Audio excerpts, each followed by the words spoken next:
mid grenades. I think they haven't tried it too much yet. That could be another feature of it. It's really easy to spot when they got a spawn. You can kind of tell that they're doing it right from the start. So let's see. We're into it now. 11-10. Heroic still looking pretty good. Tyler with more of a default, but they are looking to maybe flash over into the middle. A lot of flashbangs, in fact, and he's setting up Jamyong to get a bit of a double spray down. That's, I think, in total 4 flashes going over for that fight, and they kind of evened it out, which is still probably worth it. And getting aggressive here as well with information. That's a beautiful play there from some players. They would love to try to punish this, and they'll be able to take down LNZ, and that does leave some players alone on the side just for a moment as his teammate tries to get there. And with the smokes assisting, there might be possible. The damage of the spray so close. Some players down to 20, X-Cloud down to 39, and Tyloo, over a minute to play this map with, to play the entire field. If they get that spray down, that would have been something else. Let's see what Heroic do. This is where, again, they sometimes become very active when they're in these kind of positions. And I think Tyler were expecting it. They're hoping for that. You could see another aware exactly of where X-Cloud is. They think maybe he's flanking T-Spawn, so right now it's just a big game of patience. 40 seconds. Eventually, it will be Tyler to make that move. If they walk into the AWP, that could just be the end of it. Yeah, really good setup for her. If they guessed correctly, it seems. Tylee waiting about 30 seconds before going for the re-hits. Standard timing here, but the AWP is the answer. Oh my god, it's a double! It didn't have to be, but it was 12-10. What a way to clinch that one. Heroic looking good here. I mean, that's one way to get the job done. Goddamn. I can't believe it. Think of the risk as well. This is the difference between, I think, being sort of a decent AWPer, you know, somewhere in Counter-Strike, and being at a really high level. He's low on health. Like, anything touches him right now, he's dead. But he also, at the same time, that doesn't affect his mentality at all. Yeah, and it's interesting too, because it's one of those spots where you have to, you know, don't have time to talk about that, because we're into what could be the final round of the first map here in this best of 3. And, oh, the smoke is blown open, but to the detriment of the CT. X-Cloud goes down. And now, you've got a desperate situation for Heroic. They're trying to move here to respond, Anders, and they do. Yeah, Moshe's pushing up, but I don't mind that. Oh, the rest of the team weren't ready to do anything with it. Where's everybody else? Now, they're going to be pushing for the smoke over here, walking straight into Youngster. He is thinking about it. He's aware that they could be coming around, otherwise he wouldn't take this position. But let's see if they actually do that synchronicity here, or just one at a time. They're going to shoot him through the smoke. I guess that's another way to do it. Wasn't expecting that at all. LNC not really clearing the corner, but he won't get the kill anyway. And suddenly, it's back in the favor of Heroic here. 2 versus 3. Bomb is not planted yet, and Sampayas, he doesn't get the shot this time. G finds him with the Deagle running into Tanir. What on earth is that? LNC trying to get closer. I don't know what G just did. I don't think he'll be relocated either. He didn't even stop me once to get another shot off. And now the grenades are coming in. They have one on Mercury.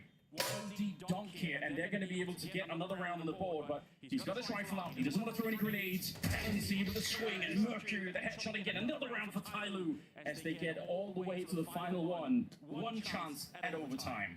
What a hero play from G, because in that 2v2 or 2v3, they could not plant the bomb. This situation, they can't plant the bomb because the CT's there, one goes to plant, it's all over. G makes the play. He is the hero. That's what they needed in that moment. Oh, wow, that's so sick from G. Okay, he's going to be getting a lot of ice cream later. I can already tell. Well, that's what I was trying to ask earlier. What if he's playing better post ice cream? Is that a competitive integrity issue? Has Moses impacted the tournament in some way that we don't have rules for it? I've read the rule book. There's nothing about ice cream in there. I've never had high fructose corn syrup before. What is this? Maybe there needs to be. Now look at the stack. 3 people near the bomb site. This is exactly the kind of round that can work as well. Very dangerous with the 5-7 up close. Like they got the elevated MP9 early grenade. Shot not quite connecting. Very nicely done for attacker, honestly. Some high's going to get knocked out. Overcome looking more likely. And Cloud with a big opportunity to get a double kill, but he will only get the 1. 2 versus 3 now. Bomb about to be planted in a pretty safe position. A nightmare retake here for Heroic to try and avoid overtime. It looks like Tyloo are determined. Yeah, such strong positions. And so is there anything to be found on the ground? Well, there's a step made. I mean, they can't copy sign, and they just go for it here. It's a 10-second DP, so yeah, throwing the smoke, but that doesn't help that much. It's one behind it. They know it's not going to happen. And she with the final kill, and we are in overtime. What a return after losing 8 rounds in the opening half in a row. Heroic winning 8 in a row and Tyler losing 8 in a row for an 8-4 first half finish, and then somehow they bring it back against all of the expectations. Really impressive stuff here. What a great way to get the series started. Yeah, it really truly required heroics from Sailu, and it's kind of crazy. We'll see, and I think what this overtime looks like. It does feel like Tyloo had somewhat of an edge, given that they were the team that came back, but you just never know when you get to overtime. Both teams have gone through most of their playbook at this point, and a lot of the game can be then played on confidence, on feel, and intuition, more so than it's played on anything else. And so with Tyloo, they've got to be feeling really great right now. And gee, I just keep having a flash of those 2 Deagle shots in my head, because we would not be here without both of those Deagle headshots. I think his second running forward is just so absurd. Oh, thank you for that beautiful timing. They are the best, aren't they? They've got it queued up for reading your mind down. You've got the technology. It's not going to headset we're wearing. It's actually, Oh god, we're actually there already. It's so bad. Wanted to sit on the ground myself thinking. It's so bad. I see one of my friends one. like this, and I will this is how you Alright, early basic standard grenades coming out here. We're in overtime. Into the middle we go. Nice swing. But again, the utility's pretty good. Tyler getting the kill. And actually, he gets the one onto Sunfire. 3, and with just 4 health left. And is that heroic effort, but fortunately for heroic, it's on attacker. Not the horn to follow it, and I don't think there's anything they can do here for the retake. It's not worth it. Yeah, it's so difficult. If you lose the first round, because this is 10k as well, so if you lose the first round, it's like you can your economy gets screwed pretty fast on the CT side. Now, Tyloo also, again, they struggled a whole lot on their CT side of regulation. They didn't honestly find a great win in any of the rounds. Buy against buy, they didn't win a single round. So, yeah, that's going to be interesting to see if they can solve that in the overtime. So, the range at which attacker is taking those fights is optimal when he gets back in from T-spawn himself. And this is the reason why a lot of teams want to run those CTs close to the wall, because then those spawn flashes don't work anymore. So there's a reason why you're trying to, one, you want to run through over the molotov, but more than anything, you want to hug the wall that's close to T-spawn in the middle, so that you don't get cracked. And heroics weren't able to do that. So attacker has a big advantage in those fights, because there are just flashes going like in the sky above him, behind him. You can see they're way out the open with the backline. You're going to hit him almost every single time. And that sets him up very nicely, at least for the opening kills, sometimes more than that. And when the attack is hitting that hard, it's definitely a problem. That's it. You're already a pro. Good luck. Too many of them out of the way. Not just the middle, but also not up to the B lane position.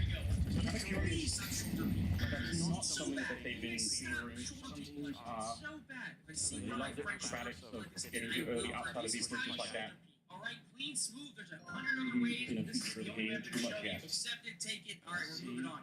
This is the most Outside of the common B-bomb side. problem in CS2 right now. Snap Looking aiming for at one opening here, honestly, just with it, when you peak like this and you're a youngster, all it takes is one peak and you die. Think about where you're going to aim at That box. Make sure it's a wide swing. It's there from some players. You see there is a setup in cave. Running down, but opportunity gone. And Tyloo, they haven't had much success towards the B side. They are threatening the B side. But once again, there is still a potential that you can have a jammy up moving up into the red room. I'm more worried about this. It's such a binary outcome. If he goes back behind the wall and then he takes a step out, that's it. Like, he peeks into the right. It's might be worse now with G on the WP on the other side. 40 seconds though. He just wants to put down the smoke, but honestly, at this rate, even if he puts it down, they might not even go back. Push coming in. They want to do more than that. Sometimes they'll take a kill. Nice timing on the smoke. They have to go through. It's not the point they can make it. They just must do it. There's no time left. Attacker gets one. No show on the follow-up headshot. They beat the smoke. Now they're through. Bomb being fired on the other side. And Mercury stopping any attempts at a point coming in. So well well done, but so high risk as well to Tyloo. Once that smoke goes down from Youngster, there's no choice. They have to pop through. And it's great too that Tyloo's just not completely giving up on their D stuff, but I think recognizing that if they just going fast is really a problem. And to show the slow round shows some presence and threat. Like you see the shot by some players. So this uncomfortable spot that I wanted to I'm not quite sure exactly what this round is supposed to be. Yeah, so Tyloo keep running around like that. It's going to be a good way for them, absolutely. Final round of the overtime for this half. This is the round I was talking about earlier, right? They put all the grenades in the middle, so they knew that there was an early big mid-stack coming out from Heroic, and now they're going fast towards the bomb site. It's too much technical for what Tiny likes to do. Next round, not going to be able to pick it up. Exposure on the double opening instead, and a bomb pass shooting from follow. What a great time to call this. Because here, the double Molotov, double HE, or whatever it was in the middle, they knew how many TTs were in there. Youngster's going down now. A swing around the corner as they try and hunt some tires, and he's very nearly dead. I don't think everything's going to be very possible. LNC, he wants to walk through the smoke there. It's fading right in front of him, but Attacker is more than ready. And Sampayas doesn't have to help with this. Tyloo looking at playing 3 in a row in the overtime. They might have just stolen this map away from Heroic. What an impressive beginning this is. We'll see how Heroic knows that Tyloo didn't get a single buy round victory on that first half when they played on their CT side. So Tyloo, the only difference from that CT side to now is a couple things. One, it's the confidence that they have created by winning all these clutches, winning all these gun battles. Additionally, they also have more information as to what works really good against Heroic and what works not. Makes you entirely accurate instantaneously at the point of the charge. We didn't get to see the regulation out of Heroic. Just, for whatever reason they didn't end up doing it, but some of the extra retakes, I still want to see. Really good at it. They trust. Youngster ready to flash on over. They will win. That's exactly what they want to try and do. Attacker's playing close enough that he doesn't get flashed out. Push up. They're playing this almost like it was a lesson in Counter-Strike on Nation. 3 versus 5, a minute and 30 seconds left, and now they're in a lot of trouble here. Tyloo needs but one more round, and they steal away the map pick for Heroic, and this series becomes way more interesting. They haven't given up all of the forward control. They've given up some of the more risky positions, but it's very hard for Heroic now to challenge. And there is a challenge sometimes, but has to try something. It doesn't work. Same thing. Story for Tnid and Youngster. The last player here to prevent it. No, 16 to 12. Unbelievable comeback coming in from Tyloo. They went 8 rounds unanswered, but still managed to force overtime. Still managed to take map 1. Heroic's choice. Yes, it was Heroic's choice, and it did look like that if you just looked at the first half of the game. A 4-0 start for Tyloo on their CT side. You say, okay, they've come to play.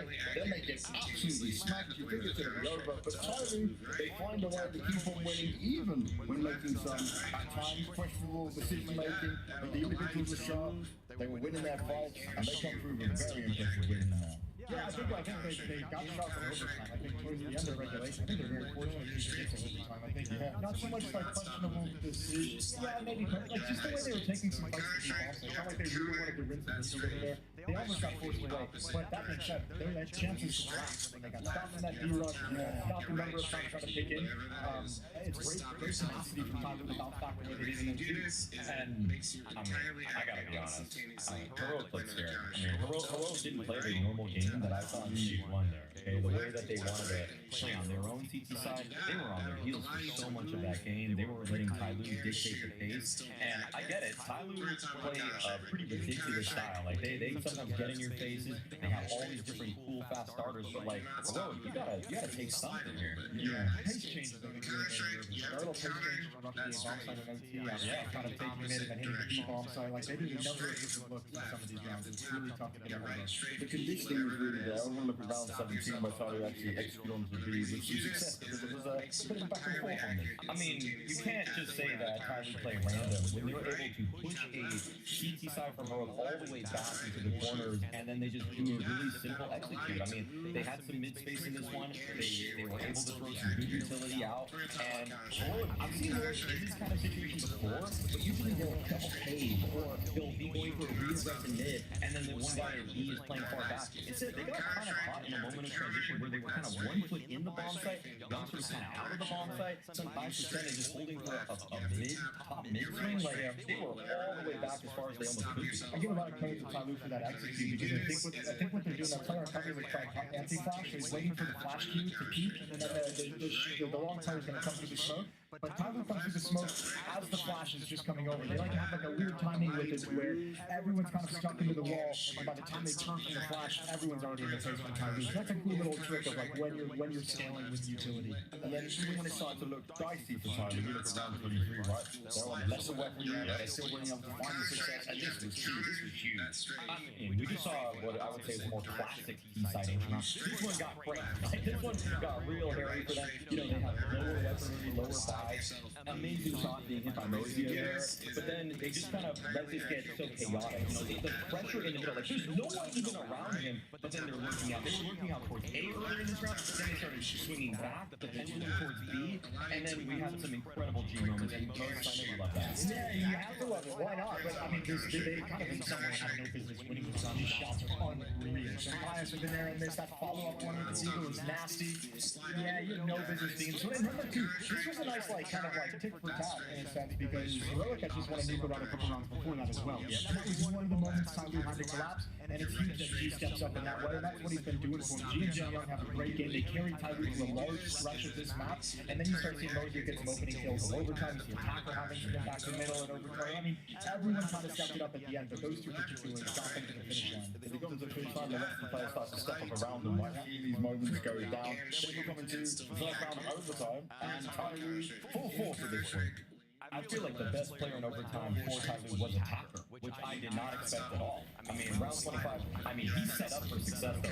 Look at how blind the players are from Heroic. X1 gets one, but he's like full blinded. And these players from Heroic, they're kind of dancing back and forth constantly because they're getting flanked, they have to turn. No one can fight together. Attacker got 3 consecutive 1v1s, and maybe he should have lost one of those, but look at how just, they keep having to fall back, press back out, fall back, press back out. Like, it's perfect stuff from Tyloo on that mid. And that's a runner X5 probably dies and he looks around and he's like, what am I thinking? Like, where's someone to trade this kill? Where's someone to just, I mean, if no one's able to kind of scale with him and get past those flashbangs, that's exactly what happens. You get shoved back into donut, completely blinded, you have disadvantageous fights when you switch back out. And this is why they keep putting Jam Yang and Chinese go. Right? When we're looking at his individual, Do they call him that? that's what he called it. Okay. He said that. Jam Yang is the Chinese go.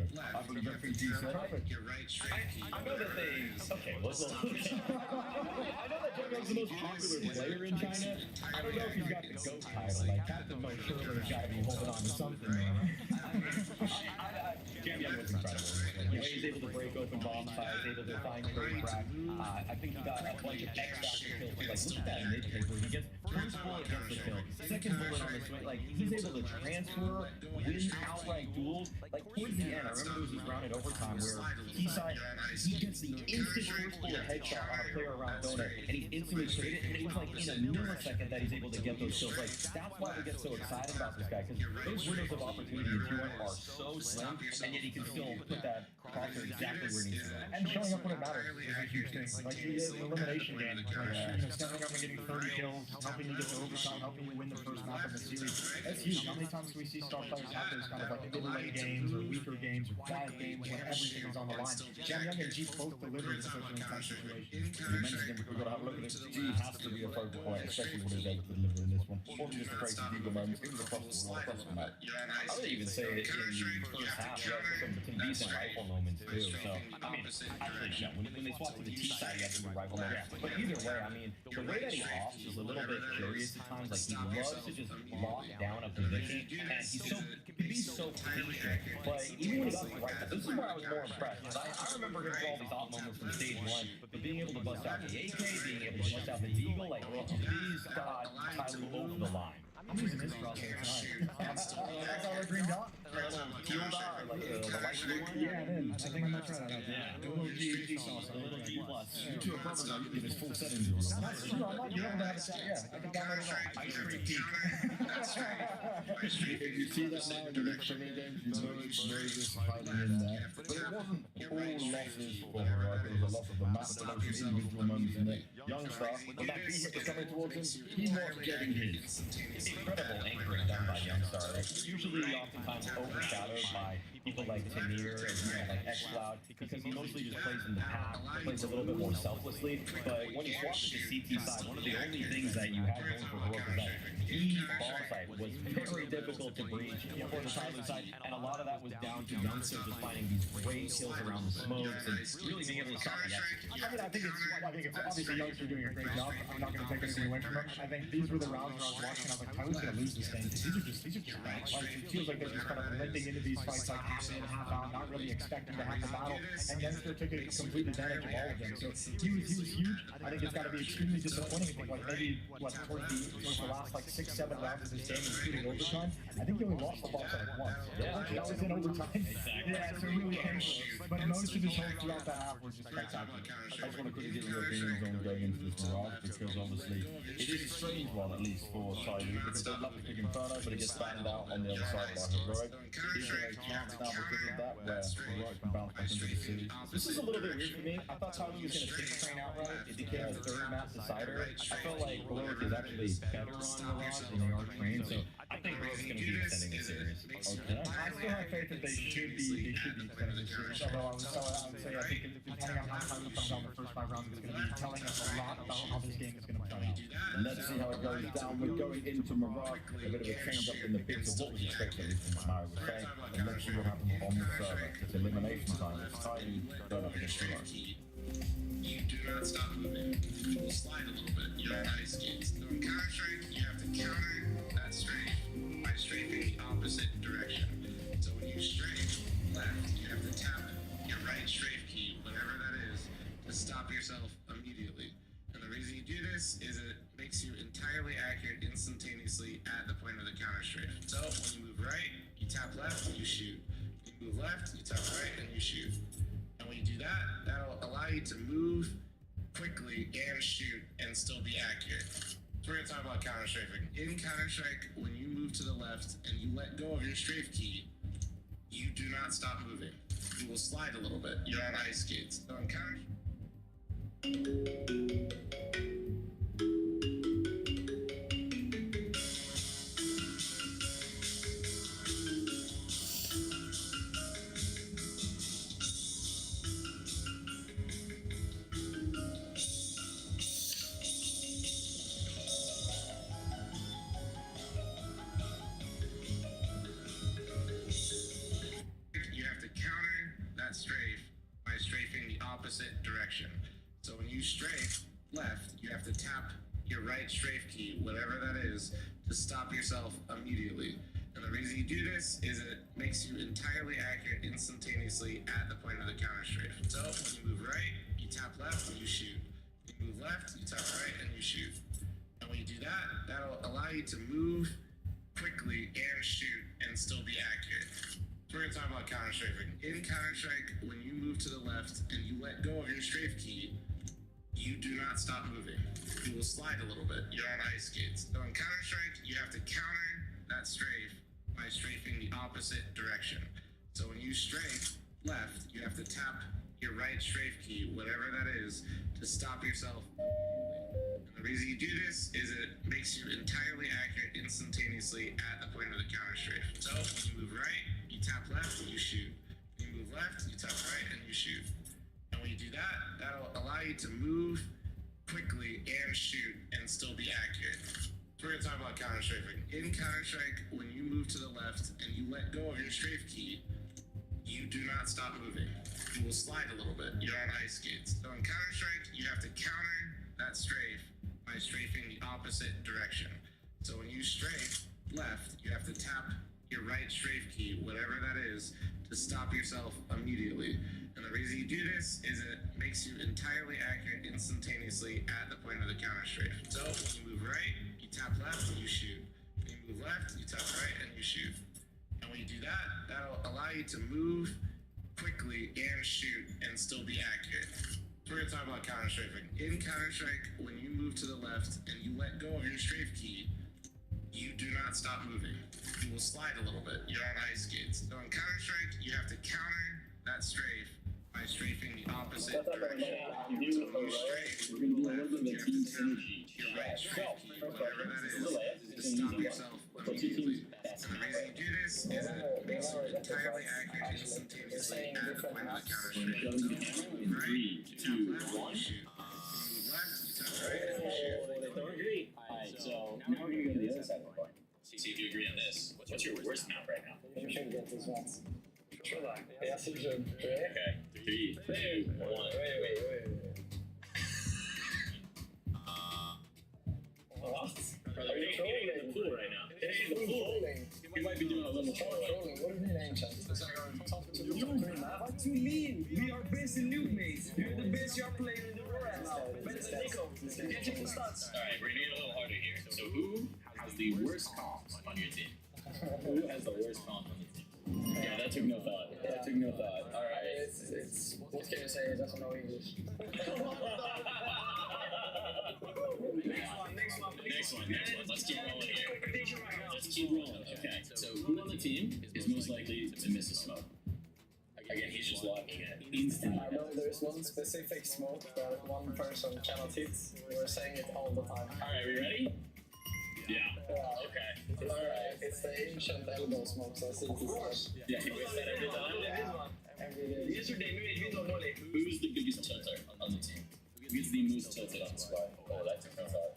Now the shoe's on the other foot. We had the immediate gut check, and now we have the thinking here. Sean? Yes.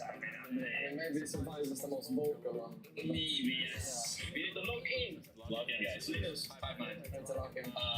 If one of your teammates is still alive, who do you want that to be? Who do you want most in the clutch? Alright, show it. What does that mean? There's no way. Youngstar.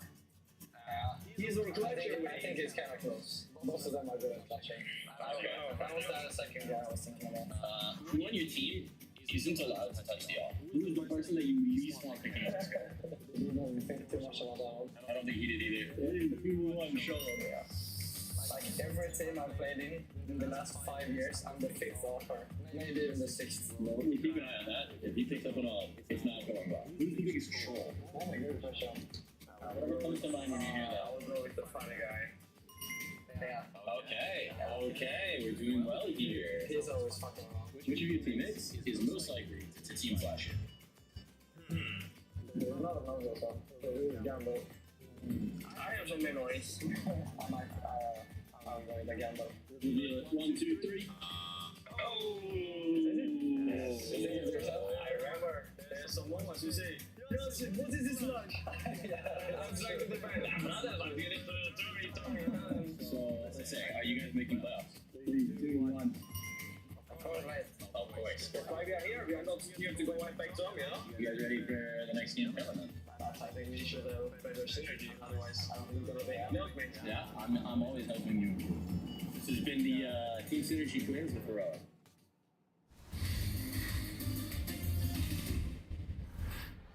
Well then, maybe almost a bit of a foreshadowing. By the way, great stuff. I love this insights here. But you know, Exshot did pick Ancient as their worst map and Overpass for some reason. They ended up losing it. It was their map pick in this one, and now they're a map down in the series, and it could be the beginning of something terrible. It could be, but I think the games are going to be so close. We said it early on, and I was starting to doubt it when we saw the 8 rounds lost in a row for Tyler. I was like, oh, actually, I don't know if we set this one up right, but it did turn out to be a very close game on Ancient, and I think Mirage is one of the most balanced maps because both on the CT and T sides, you have loads of options to create plays and to do things, so you never really feel like shut out by the half. So that helps with the variance a little bit, and it's such a well-known map for everyone at this point that I feel like it should also be a pretty close affair based on how well both of these teams play on the map. But the one thing I will say, Anders, is that Tyloo look more ready for the clutch and the individual battles, and that's where this could be decided. It's a very early indication that we're going to see something towards the B-bomb site. They're slow enough that they can change their minds. They're not fully committed to it at the moment. They do have the smoke and the Molotov here. Second map live now. Sunpire's peeking. He knows that he could get shot from the top mid position. He's got no backup in there. So actually pretty good movement. Just the understanding to know that that was a real threat. They jump around the corner, looking to see if they can attack that catwalk position. Talia falling back, 11 bullets, and he's not going to get a chance to get any kills there. Some counter utilities coming out. Sunpire's going to get one of Moja, but they need more out of the dualies here. The pressure is on, and G will find an equalizing headshot back into the 3v3, and they're actually escaping. Look at it. They're creating a path to the A-bomb side. The bomb is out of there. They are going to get the bomb plant, and look at this. Windows being held with a Glock already. And he definitely hurt Mercury, those two players. And as always, Young is on this lurk, but he's been outworked. Lurk has been lurked upon, and G now defending on the sites, doing an excellent job as we saw him do on Ancient, now leaving some Pious in the 1v2. Jump across info on one player, just moving very fast right now. Askins goes quickly, it's a double swing, Mercury picks up the headshot, and that's Tyloo with another pistol. That is great mid-rounding out of Tyloo. It is so hard to call off an attack when you are that deep in the bomb site. Even in spite of some Pious catching the lurk, it's still such a cool feature of the team that they are able to recall into the bomb site and then turn Jamyong into a lurk in the middle of an attack, which he was not meant to be in the beginning. It's just really awesome. Some Pious would have had to have got the ace there, he would have got the first three. Not going to happen. He is beyond fired up at this point. I love it. Everyone else does too, I suppose. Second round, and they will buy up into this one. So, Eagle Scouts, 2 MP9s, and a 5-7 on Youngster. Yeah, we saw this in every instance so far. If Heroic are in a spot where they can kind of force buy, they will do it. But they'll also prioritize not the util as much as actually getting, okay, what are like some more of the more powerful weapons that we can get. A couple MP9s, a Scout, 2 Deagles, or rather 1 Deagle and 1 5-7. So dangerous. Gotta be so careful. Perfect opportunity for the MP9. Hosea able to get the Gillo out in the nick of time to take down LNC. That's one of the dangerous weapons down and out for the counts.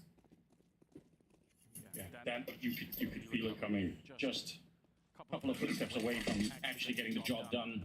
Smoke in the middle here, and I mean, if they just keep walking towards the A-bomb site, it looks like they're going to find a really good timing. Talia is eventually going into the B hallways, but even with that information, once he gets it, I don't know if they're going to be able to rotate quite in time.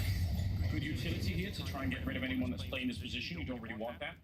Jamyong investigating. We're down to 35 seconds. I'm still not really worried for Tyloo. It is running the clock a bit low, but they're also a team that don't really mind that. And the power of this contact play. Oh, Youngster! 3 headshots! How is that allowed? I don't mind the contact, but that is outrageous. Mercury and Jamyong now, the whole round has been blown apart by the Swede. And the question is there even a chance for a recovery here? Trying to find something as X-Fly to go down. Youngster coming back in now. 4 kills as he wins the round for Heroic in a grotesque fashion. That's why you buy a 5-7, ladies and gentlemen. It's not just Antares that can do it. It's definitely a scary weapon. Beautiful stuff there for Heroic, getting them right back into this one. And without a bomb plant, I'm curious what Tyloo will decide to do. Losing the AK as well. Oh, the time is too good for Youngster. Beautiful. So nobody is holding that corner. What is the purpose of bringing 3 people there? I would have assumed that one person is just crouched against the wall holding that all the time, and then the rest can swing out. It's fine. I don't mind the contact part of it. That does seem like it was a bit of a slip-up, perhaps. Still, excellent shooting from Youngster. Heroic obviously looking for a third map here, which will be on train. I hope we get there. This has been such a great series so far. They're landing a couple of illegal kills in the middle. And they are creeping in. Tech9 is here, but the bomb is at top mid. Sunpire's still with the scout, admittedly. But he's at least keeping an eye on this. Is there a timing at any point for attacker? Because he did get into this position unknown. So there might be, well, sometimes I don't think he's going to look for this. If he goes, tries to cross the site, that's an opportunity for attacker. He's waiting for a moment just like this. He gets a couple of first bullets and he will get the kill here, but there's still more to be done. No HP to do it. His teammates, I don't know how they're going to get into position here. They're trying to make their way forward, but Youngster with that AK he collected is doing it justice. Great headshots. That's a 2-1 now for Heroic. What a scary bit of mechanical work from Youngstar in the first couple of rounds here. When life gives you lemons apples, you buy a 5-7. Yeah. And what? Become a mass murderer? What's going on? Where's the analogy going? That's really impressive. I mean, even with the AK in this round, you could just tell the confidence is there for it. Round number 4. Another round without a bomb plant. Not that I think it would have pushed Tyloo into too much excitement. They will probably just go for a straight, rush into this one as soon as the grenades are gone. HE perhaps a bit early. Smoke to follow. LNC kind of knows. Got the MP9 though. I would say even with the smoke, just go through, I guess. Walking back into Tania though. Could be a bit of a slaughter. Okay. They're going to recover this bomb. Okay, they're going to do it. That's actually not too bad. Not losing anyone else is definitely, I think, positive and more than expected. But there's still so much more to do. Still up against an MP9. Have to run through a choke point. With that said, there's nobody else. Responds super quickly. There's one on Cat. Can they get out in time? Oh, that's a nice headshot from LNC, but they're going to make their way out here. Already such a better round than you were expecting. I don't think they're going to be able to win the aftermath. They really should never be able to win the aftermath, to be honest. Sometimes with a good spray down, but 2 kills and a bomb plant is still really nice. The only thing for Heroic, I guess you could say, is those were 2 MP9s that are going to end up going down, so it's not like they're going to be super racked behind this. But definitely a little bit more money being made on the T side. Let's see what Tyloo can manufacture coming into this next round, because it's a little bit of a slower start than we were expecting. They win the pistol, and then they run the 5-7, and now they need to find a way back in here. See what their T side can end up with.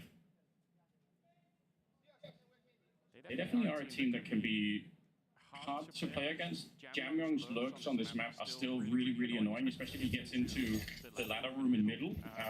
He's just one of those players that's hard to control. So keep an eye on it.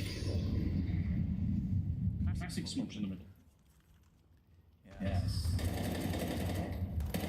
Finally make their way up to that top mid position. Quite tentative round, defaults from them.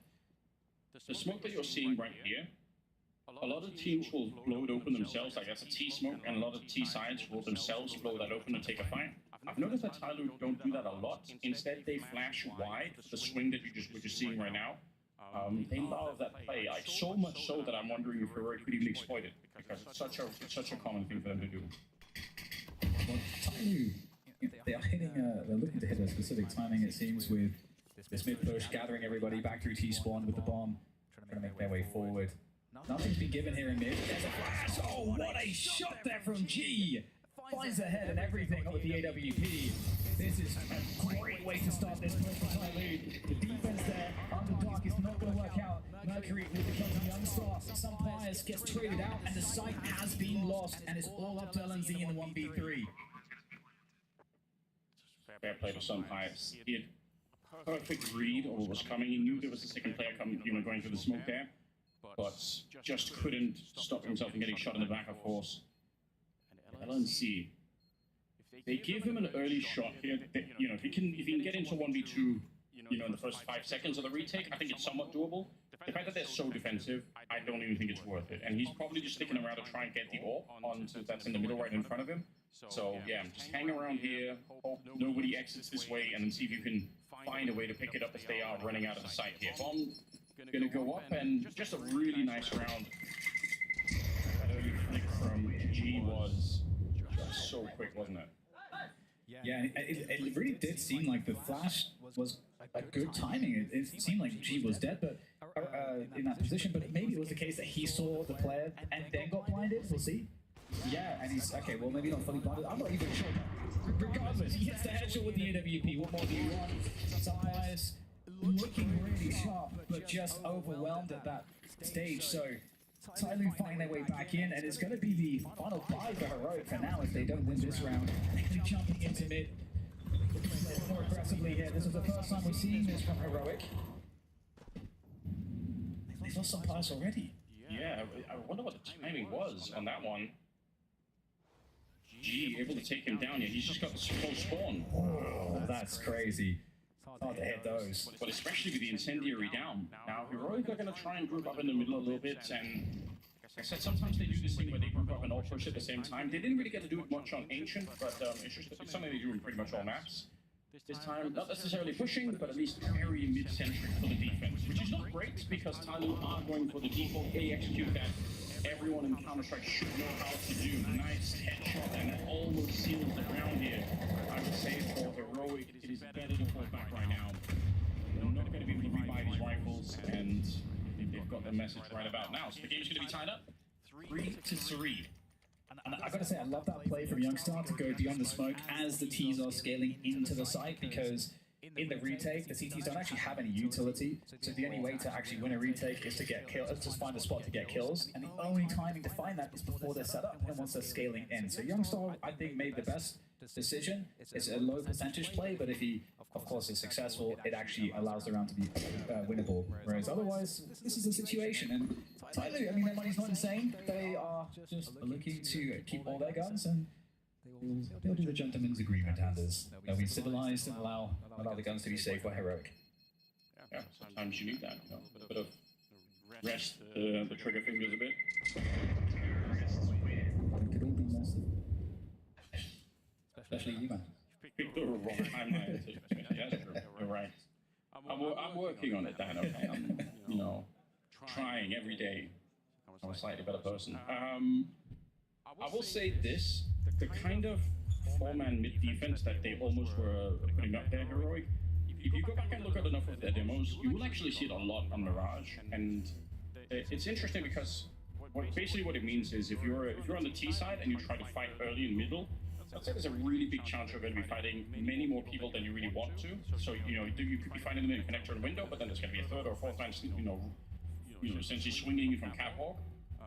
What it also means is that very often you'll have less of a defense on B early because they have so many people in middle. So there are some advantages and disadvantages. I would say right now what's interesting is that Tyloo aren't taking those early fights. That could also just indicate that they've actually been watching. They obviously have, but they are remembering some of the pre-game studying that they've been doing. I definitely would rather play slow mid against Heroic the way that they typically play it. And we are up to 3-3, so it's been working out quite nicely after we had that second round snafu from Tyloo, 5-7 of Youngstar. It's distant memory at this point, and we've got the opening pick attempt there on the B apartments from G with the AWP umpires on the other end. Eagles. They're pushing in. I mean, they're real far away from any kind of success, but they are doing it. Being held here at a range where you would expect the AK to win out, and well, reality actually matches expectation here. There we go. Tyloo were just too ready for it. But interestingly, with that push, that does suggest to Tyloo as to what Heroic knows about the round. So do Tyloo still want to commit into B? It looks like they are pretty set on doing that. And okay, if they're going to get all the kills, does it really matter where they go? Back to the last, he's going to take the fight. Alright, he's going to go steal the AK. I mean, fair play. They are still kind of just pushing forward here. LNC could have been a sick double kill, but doesn't quite work out. So highest, it's still weirdly winnable. They are kind of low on health here. Hiding and trying to buy a little bit of time. The bomb is just going to escape. Mercury has 1 health, and now the AK comes back out. So highest, he needs this headshot before anything else happens. Jamyang will be able to take him down. There was a big opportunity there. Could you imagine if he hits the shot on the bomb as it runs away? Then it's a 1v1 where he has all the advantage. I mean, even before that in the apartments, it's like, I'm very surprised Tyloo were so decisively saying, oh, let's just fight these guys, because they know that the rest of the match is completely clear. They're in 4v2. Yeah, so I gotta say, yeah, fun getting would it how do you have like a little bat that you hit people with? I don't know if I... Don't peek that. Yeah, I don't know if You're so old, Dan. Crazy old. But yeah, that is the thing. That's like you and me and 5 other people know what you're talking about. I actually love that. I appreciate that. Shout out. Deep grenade. Dangerous. Yeah, he could have died trying to throw that. X5 goes down. They do try for a bit of a crunch in the middle here, Heroic, but it's blown up in their faces. Oh, working out. Moja and Mercury, and now Attacker in the Palace has dropped Youngstar. Some Ice and LNC way across the map, nowhere to help each other out here. I don't know. I mean, what could you do? Just such an overpowering first half right now for Tyloo, and that's in spite of the fact that Heroic won the second round and kind of stole it back early on. This is actually really worrying. I think Jason was saying a little bit on the desk there that it looked to him like Heroic were playing scared, and I can feel what he's talking about here too. A couple of moments where it's not as decisive, it's not as controlled as you would have liked. Jam Young taking down some Pius, and not a lot that LNC could do. Yeah, it actually feels like when we got that run of rounds from Heroic's T side of Ancient, where they were just running over Tyloo, 8 rounds back to back. Kind of feels like the same vibe, but in the reverse, whereas Tyloo doing it to Heroic now on their T side, and it's certainly not a good look for Heroic. We'll see what they can do to try to mix things up. I'd be surprised if we get a tactical timeout, even for them to try to gather themselves. Let's see if there is a tactical decision to be made. I mean, again, the issue is because Tyloo played the early rounds pretty slowly. Oh, okay, well, that's at least impressive. They don't care about the money loss that much, really, but obviously it's a bit annoying.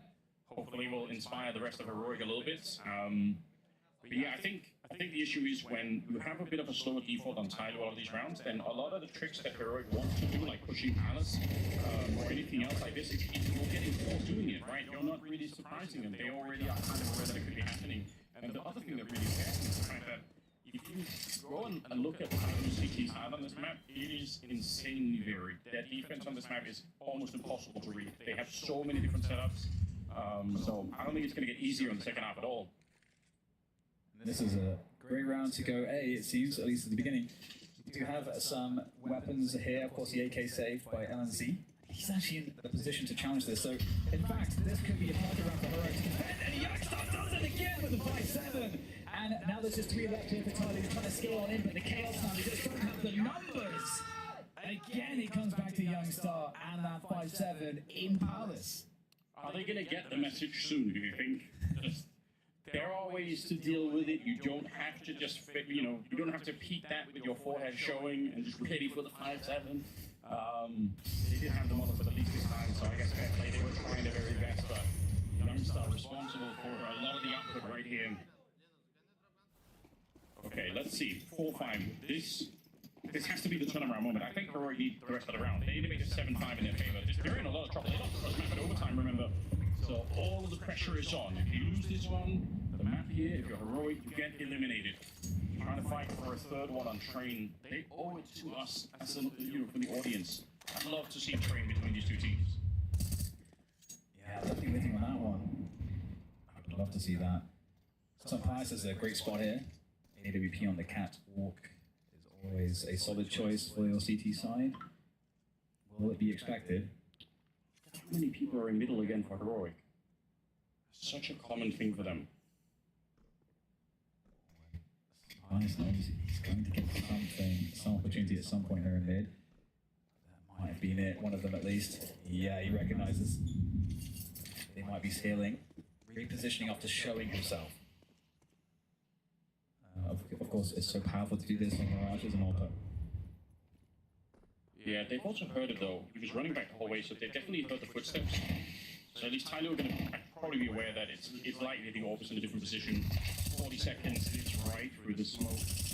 An annoying kill for Tyloo. Tracker goes down. LNC, is that going to spread to him? He's going to take the fight. I think it might have, yes. Talia in the back, and it's a good little burst. He picks up another headshot. He's ready for a third and very nearly going to take down Moja.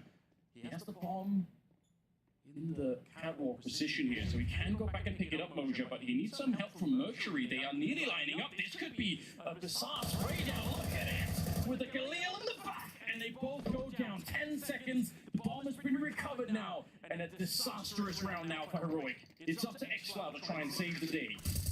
Oh, it's going to be so hard. He grabs the AWP here. Is he going to go forward enough where he's committed? He might need a kill to give him that decision. The double peek certainly gives him the opportunity, swapping back out for the M4, closing the distance. And that one he might force a reposition onto the left side. Next up, trying to find Mosia, 23 points of health. There's a tap. But what is the timing here for Mosia? He needs to go for a peek at some point, or he could just keep playing in the dodging game, and he's doing a great job of it so far. Oh, he's managed to do it, juking for his life. And that is Tyloo winning again, another unlikely round. There's 2 kills in the shop. That's not supposed to happen. No, it definitely isn't. They just weren't expecting it. They did not see it coming. Stabbed in the back with the Galil here. Timing so good for Mercury. Oh, it's heartbreaking to watch, Anders, for Heroic. They had everything going for them in such a difficult half where the only bright spot is a 5-7 in Palace so far, really. Yeah. How do you get this one back? Another timeout called for Heroic. Trying to see if they can summon the last bit of strength here. Best they can do is tie up the game at 6-6, which admittedly, if they do that, it's not like they're out of it. They can still fight, but I'm starting to get worried. Yeah. Tyloo just looks so locked into this game. Every round is close. Yeah, as long as they dodge the 5-7, they're all good. And that is the interesting thing, is that there's 4 rounds for Heroic because they managed to win that 5-7 round on round 2 when they lost the pistols. They got the reset Tyloo. That gave them a lot of rounds. A lot more rounds, I think. They look a lot better on the scoreboard than the game actually would suggest. Otherwise, you are paying close attention and get more aggression on mid. Heroic. Tyloo are keeping that slow pace that has been working for them on these gun rounds. A step there from Jamyoung. Is that going to encourage Tanir into anything? He's just looking around the side and he's actually nailed it. Catches Jamyoung, nobody to punish. It's a good early pickup for Heroic. Yeah, that's kind of hard to deal with, the grenade landing on top of him as he's getting peeked there. They have so little utility here, so just winning that early fight is a bit of a gift. Doesn't mean that they're out of the woods yet. But look at the money as well on Tyloo. If Heroic win this round, they might have such an easier time picking up a 6th as well, so almost worth 2 this one. Same could be said for Tyloo on the other side of it, though. Heroic obviously do not have the cash to do much of anything with. It's going to be another attempt at a B-bomb site, and the question really is whether or not LNC can hold on to it long enough. Just even 1 kill here, or the timing for the smoke. One of those 2 things probably has to happen. We're down to 35 seconds. Tanir is ready for any shenanigans out of mid. Oh, he just has the timing. It's unbelievable. Sees the scope. Next up, peeks off of that. And it's looking too good right now for Heroic. Up to attacker against 4 players. 20 seconds to get the bomb down. And he's looking for the kill, but it's not going to go his way. 5-6. And Heroic, they are getting a lot of rounds considering how hard this first half has been. And that, I think, was perhaps one of their best, if not best, played round. Yeah, the timing, you pointed it out for Tanir to just go for it there. It's such a small detail as well, but I actually love the fact that he swings into the fight at the end instead of just crouching forward forever. Because you don't know if you're Tanir whether or not you're about to get shot in the head from a hit in the middle. So he's just like, I have to get this kill no matter what. And that's a nice instinct to have, I think. That's a double smoke in the mid window. Don't think we need that. Flash going out for X-File. There's nobody here, but it's a nice attempt anyway. Heroic, this round is almost gifted to them right off the bat. It's going to be a lot in the middle. X-File only getting the 1 here, and Nilla's actually the one to go down. Tanir was elsewhere. That's suspicious. If I didn't know that LNC is anchoring B, they've got to be wondering, why on earth was he there? Tanir gets 1 in the window. They should know there's over the other B-bomb side, but unfortunately the bomb's stuck in here. Jamyoung, and he needs some backup. It's coming in from the other side. Youngster was not ready. Oh no, Heroic. How are they getting to let him go this round? It's Tanir battling his way through, jumping out of the window with the M4 to catch Jamyoung.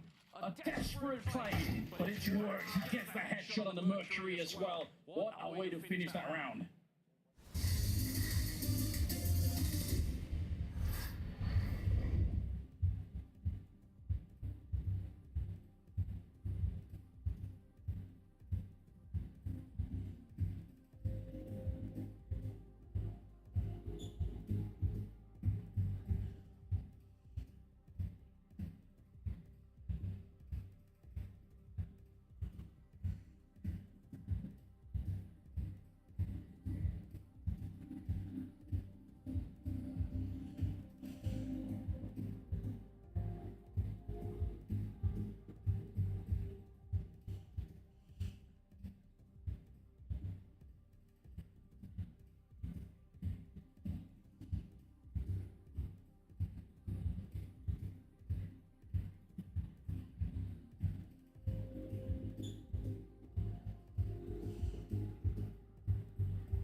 second map.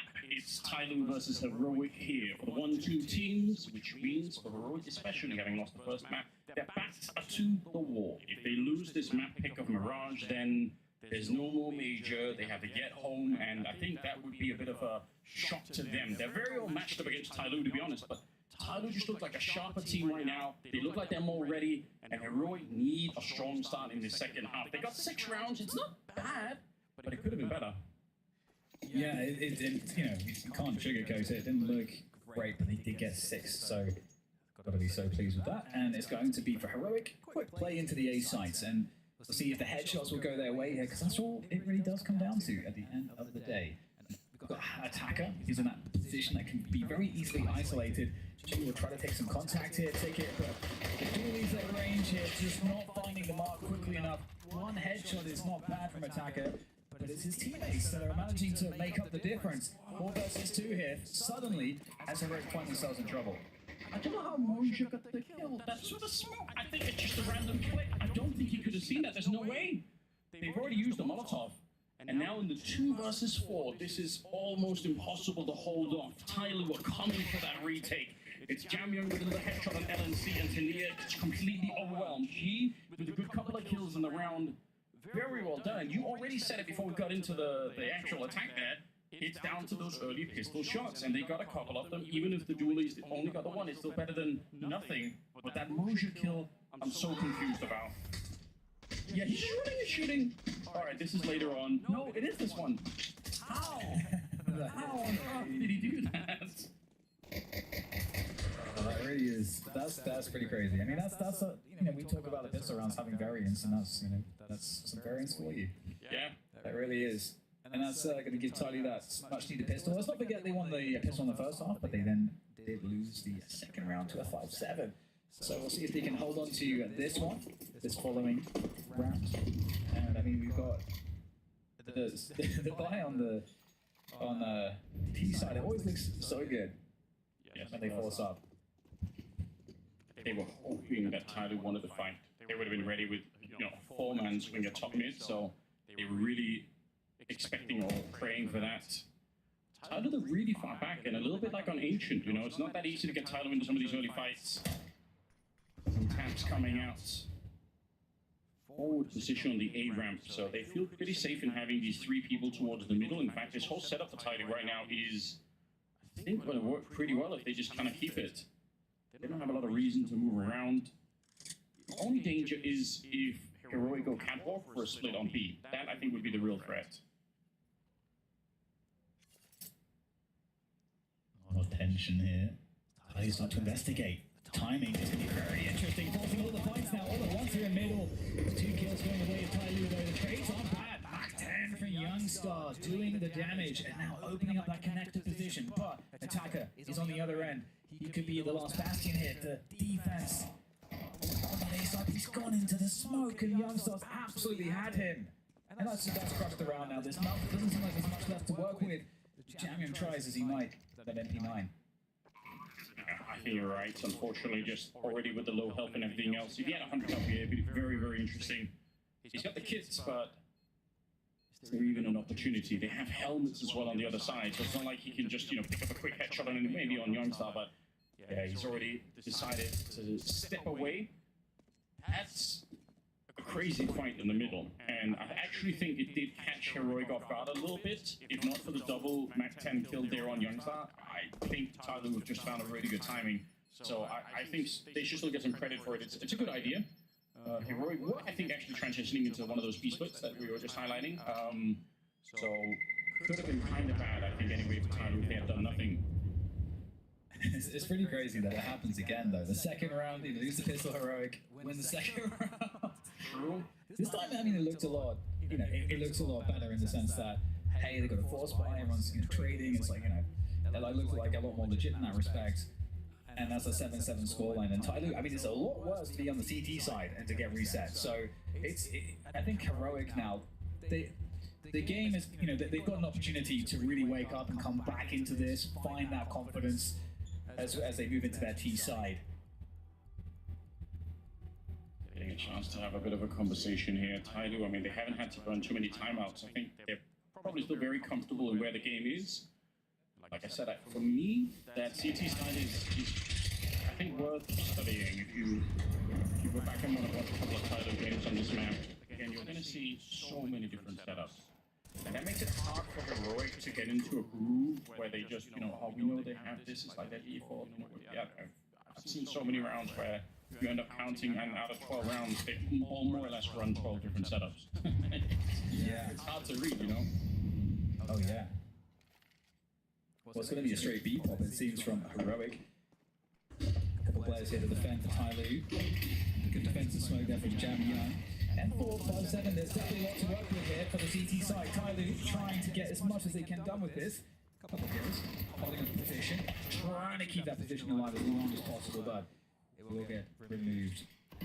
Long flank, but for that flank to really be activated, she's got to get some work done with the scout. Good job on Heroic to slow this down. There were a lot of different ways this could have gone completely off the rails. The flank should be expected by now. It's like you're going to be watching for this timing, so yeah, you're right. The scout probably has to do something to offset the defense a bit. He's trying to put some pressure on, but he does go down. Attack on the 1, looking for the headshot, and Exile will keep it alive. So very close round, to be honest. Obviously, Heroic excited to win it, but it's another round that you have to struggle for, right? It's not an easy round where you just, oh, we win, we're back, we're crushing them. Yeah, they have to fight really hard to stop the Tyloo team. So Tyloo, I mean, we'll see, what they get up to on their next buy round. But for now, just a single Deagle and otherwise USPs. So this should be an easy pickup for Heroic. If it's not, you've cursed them, and I remember you said that. One Deagle, easy. Let's go, Moja. Find the triple Deagle headshot, so... Never know. Nicely time made, actually. Jammin only just arrived at the position, instantly gets naded, and he's like, alright, cool. Ace stack. Eagle boosted on top. I mean, if they try to smoke it or whatever, it could be interesting. But it's always a coin flip. Got over a minute still. It looks like Heroic are at least going to investigate what's happening on the B side of the map. They have just because probably not much going to happen here, the kind of smokes that they're throwing here, where they're smoking middle and window, Heroic have a version of the strategy that they run right away, and all they do with all the smokes in the middle is put one T player in the ladder room. And they do it so early on that when the CT start rotating around later in the round, they completely forget that someone's here. It's so interesting how the timing of that kind of a push can change the outcome of a round. I've seen it happen on a number of occasions. So right now, I think Heroic just need to kind of get into the groove of this second half. But honestly, if they can start to pull that kind of stuff out, then maybe they will be able to find a third match. Jam Young, more than anything else, the kills are fine, but like he wants the rifle there. Yeah, I'm just shocked that he managed to get more than one. But there we go. So Tyloo will be on the bye finally. Having to suffer these slower starts on both of these halves in light of losing the following round after winning the pistol, and I am curious what their style will look like. They've tried to play really passively on the ancient CT side. It was a bit of a struggle for them when Heroic slowed things down. Okay, quick drop in. We're looking to fight underpass if anyone's going to be there. X-Cloud navigating his way. All he sees just the top of the helmet there. Won't find the headshot though on Moja. This is simultaneously, it could be a surprise position. It could also be very dangerous. They're in front here, and actually X-Cloud just didn't seem like he was ready. Kind of running and shooting into the window a little bit, and ends up going down. So nice start for Tyloo. Going to slow down Heroic an enormous amount. Yeah, that's the most forward player by far gone. So all that map control kind of goes away with it. There's a re-smoke to window, and they also smoke up Cat as well. So, well, that's a CT smoke. So it's going to be Heroic now trying to move into this A site. 3 players there. That's a big pick off there onto G. This is going to create a huge problem for Attacker. He's essentially alone now. Yeah, LNC stepping up in a big way. He's up to 15 kills. Youngster matching that number by getting the kill onto Attacker. And in spite of the early entry there, or the first kill in the round, they're going away of Talu in a pretty easy fashion.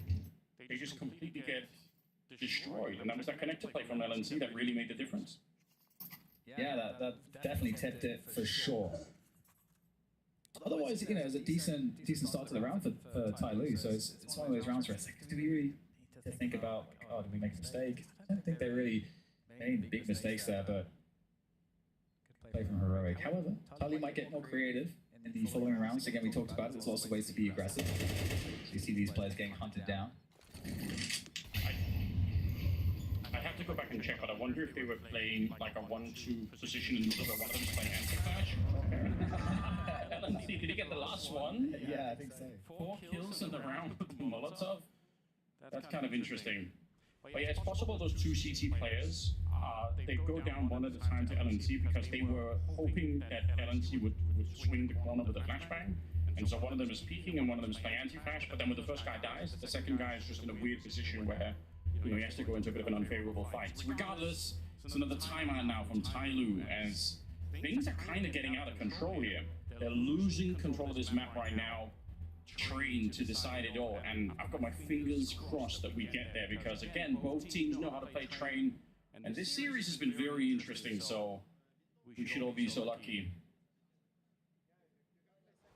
Yeah, I definitely feel like they're back a bit on this one now. Like I say, LNC, as you can see here, feeling comfortable young star as well. Standouts so far on this map of Counter-Strikers. So into the next one, and it's again on the pistols. I tell you, they've been on pistols so often in this game of Mirage. Yeah. Money is a bit of an issue for them. Have some utility as well, but what they're really hoping for is to replicate some of the 5-7 madness that Youngstar brought into the first half. I mean, like, it is inspiring. I can understand why. Yeah. They've got some positions. I mean, this one for Mercury is good. There's the A-ramp position as well. That's also good close. So, yeah, it's just a question of distance for the 5-7 to really do its job. Nice Molotov. Just confirming that someone is there, even if you don't get any hills behind it. You should absolutely know that grenade on the other side. More Molotovs raining in. They're actually grenade fishing against Mercury. I don't even think that's legal. Maybe in Texas it is, to be honest. Yeah, I'm sure. You do dynamite? Have you done? I have not tried. Not partaken in that. Just You need to get fully into that Texas lifestyle now. I'm disappointed. that's true. A lot left to do here, but they might be in a spot. I think getting these pistols close in a potential crossfire. We'll see if they can make some money here. Don't shoot your teammates in the smoke, though. Alright, jump up. They're in a position where they almost could shoot each other in the face here. I don't mind it for Tai Lu. They're very intentionally trying to run the clock down as far as they can, hoping that Heroic make a mistake. But Heroic back to playing some more structured Counter-Strike now that they have a bit of momentum. They've got more money. It's all kind of working out for them, to be honest. And I guess on the other side of things, where are Tai Lu for the second half? I think you've given us half the picture already down in just the money. Yeah. But where are the kills? Yeah, indeed. Well, it was really cool just to see the anti-eco from Heroic, to appreciate it. Just you could see, we saw the nuking of that window position, but we could see how important that control was, because once you get a player out to jungle, it really makes sure that that nothing bad can happen if as your team's trying to come out and connect that into a other side. Because that is obviously a dangerous position. But once you've got a jungle player that's swinging that, you're totally fine. So really nice fundamentals shown to us by Heroic. But once again, we have the full bar AWP from G, makes a jump across, elevated up on that fence. Can he mine something over the top of the smoke? The answer's no. Yeah. Flashes out. They're trying to get pretty close in here, but an easy shot from G will take down X-Cloud, and Youngster is not long after him. 3 to 5 here. Just a couple of early engagements. Nothing really spectacular here, but we really only care about the result of your title right now. You want to stop Heroic getting up to 12 rounds to near though. That's scary. He could have easily won that fight. The kind of fight that he loves. LNC takes down G. That's an AWP that he beat straight into and wins it somehow.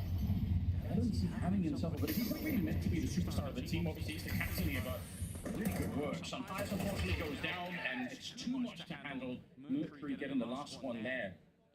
But you know, even with the early double kill there for early opening for Tyler, it's still kind of a dangerous round. Yeah, totally. LNC creating a path to making a plant potentially possible, but the thing that's interesting is that despite being on a really rough end of Mirage here in the economy and everything else, we had a lot of great individual gun battles won by multiple different players for Tyloo. So still feeling very confident in that respect, and now we'll have G maybe going aggressive on the A ramp.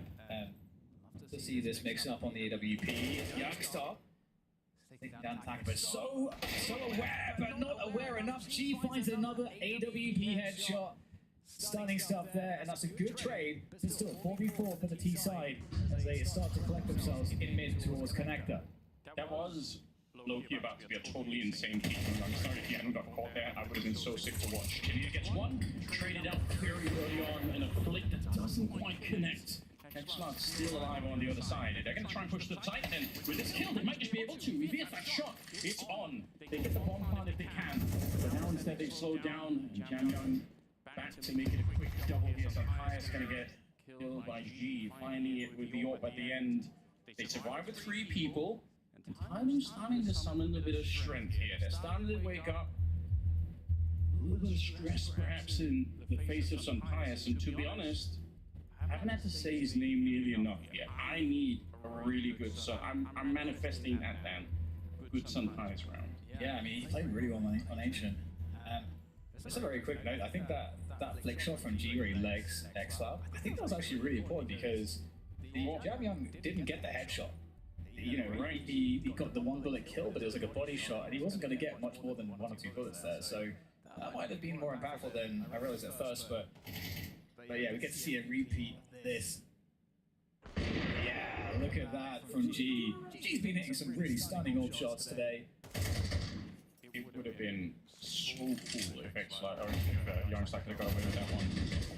But yeah, good work from Jamyoung. It's just got a lot more interesting, and it's also got a lot more scary for Heroic. They had the momentum, they were running the rounds. Really looked like Tidal was just missing from the second half, but now they've got more of an economy. They've stolen things there on the CT side, and this is a lot more of a difficult game all of a sudden. Tyloo are right back in it. You can tell Mercury, the headshot, taking down X-Cloud 4 versus 5. Just not afraid to take that battle at all. Now Tanier's going to be up to try and take a swing at them next, and I don't know if you heard the run through the connector. He might have to tell his teammates, but they still need some grenades to get around this corner. Tanier's getting close now, but he's got to worry about his back as well. Youngstar getting a headshot. The map 10 onto LNC, and a 3 versus 4 now. Fighting at all ranges. There is Mosier, and he can't get more than the 1. Planting a big push around CT, really fast pace from Youngstar for the flank. Now, if some players can delay long enough on the site, that flank can be activated. I don't think they're going to look for it, but some players does better than that. Takes down 1 player, and now Jamyoung, he's going to have to take down some players and then do a 180 back to jungle. As some players looks, doesn't have any idea where Jamyoung is. There might be a chance here for Jamyoung to still find a way to take down both of these players. But he's running out of time here. The time is a huge problem. Jamyoung, there's the jump, he finds it. Oh, Youngstar's going to finish it off there for Heroic, 12-9. And this is the most stressful game, I think, for Heroic possible.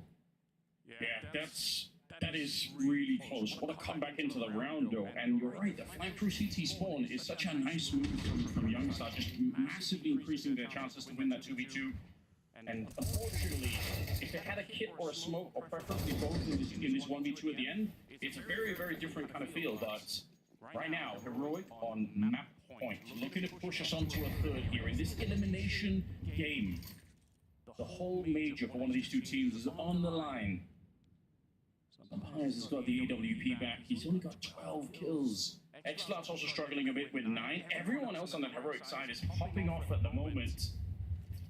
We do need either the Turkish or the Spanish player just to step it up a single round here, and that might be enough.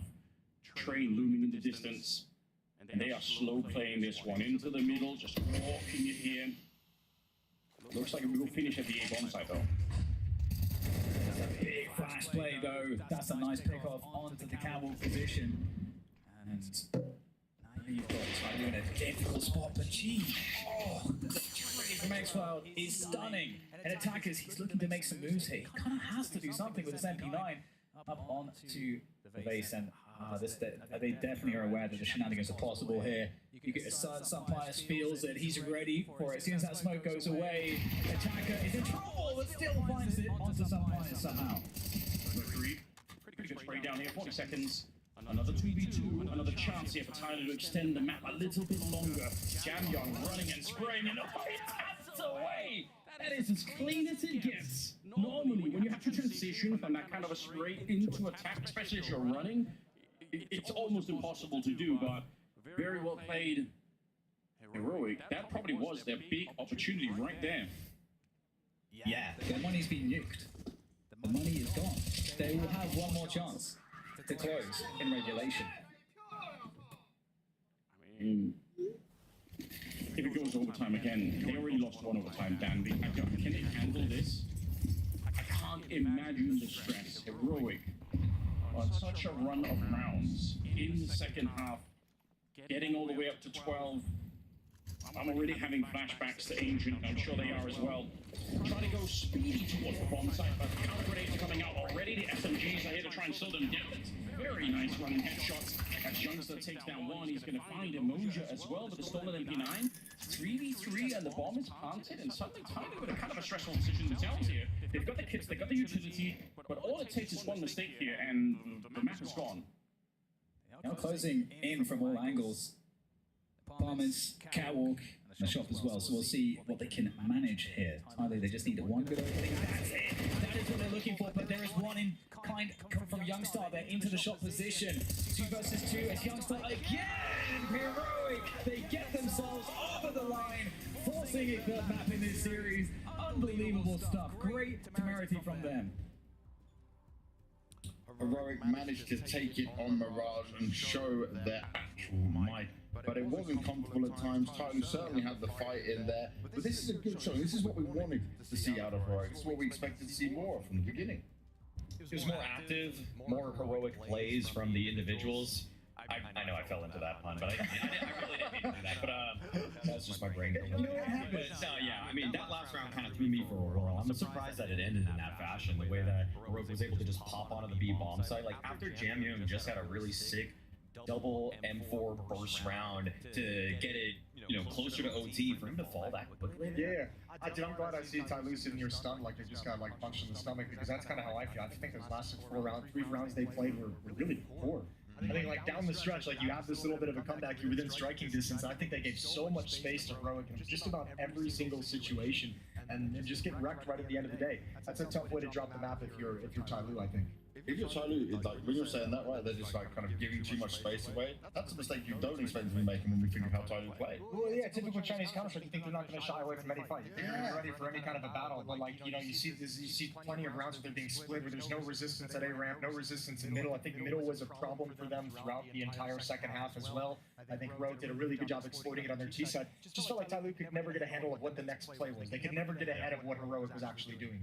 And part of that, right, is where you look at the in-game leader, Linus was stepping up and delivering not just from the cooling department, but actually by fragging out and putting some, showing the... He put it down. Yeah. He put it down. I mean, He did put it down. I mean, Linus was really great in this one. I mean, I feel like I remember more of his T side antics than his CT side ones, but when it came to the CT side, I mean, well orchestrated in terms of the push and pull on the map, where they would put some pressure on middle, Tyler's still kind of trying to understand what's going on over there, and then next thing they know, there's some A hit coming out, and Linus is not a guy that we've probably talked about enough, in my opinion. Like, he's just been very stable. He kind of comes into the fold like Youngstar on this team, where they're both supportive elements, but it definitely needs to be said that the calling from Linus in general and the macro decision making from Heroic as a whole, which comes from Linus, is something that probably is almost giving too much credit to the players like Tanir and XCloud, when it's really Linus and Saw that are setting them up for so many advantageous positions. And obviously within that context, he knows exactly what to be positioned and exactly what he needs to do in that kind of scenario with the tactic and the philosophy that they're trying to execute. So yeah, he's a great game, and that's something I think we can see continue. Like, you can rely on Linus having good games.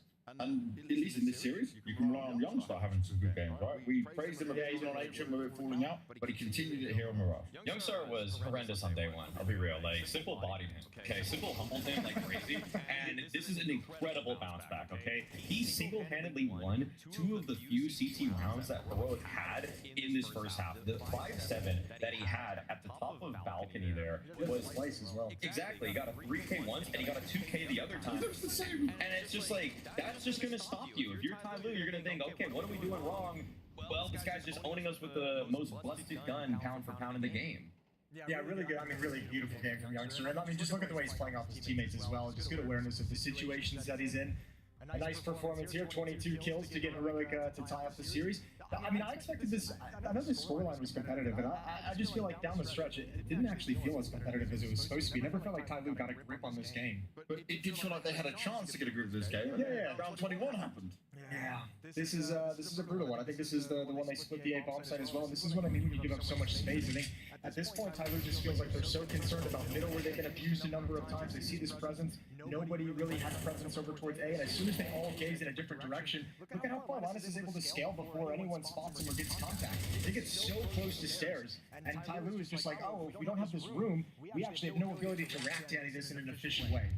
All of Ty Lue was just stationed at the top of connector on stairs, and when Tanir activated from the bottom of connector at the same time that Linus was already in sandwich, you already felt like you lost the round when you're trying You've like positioned yourself into a crossfire. Yeah, you need to take care of one thing or the other, but I would say credit goes to Tanir a little bit there because he's the one that just snuck down middle there while there was a top mid smoke, a bottom con smoke, and he got into a position that Ty Lue really just didn't see coming. Yeah. Which again also might come down to the calling of Linus as well, right? If that's that can very easily be a planned thing. Hey, you get very aggressive, get there quickly. We're gonna go up A ramp very fast with pace and be ready to split it. And Tanir put together a pretty solid map as well, as he's been doing throughout most of this event. I mean, he's one of the players I think we're gonna leave this major and say, all right, Tanir made his mark and made his statement that he's stepping up into the pro scene. Yeah, we know right now that Sunpies and Saw are not going to be on Heroic after the player break as they're going to be joining G2. Why not Tanir too? Just like, why not another team?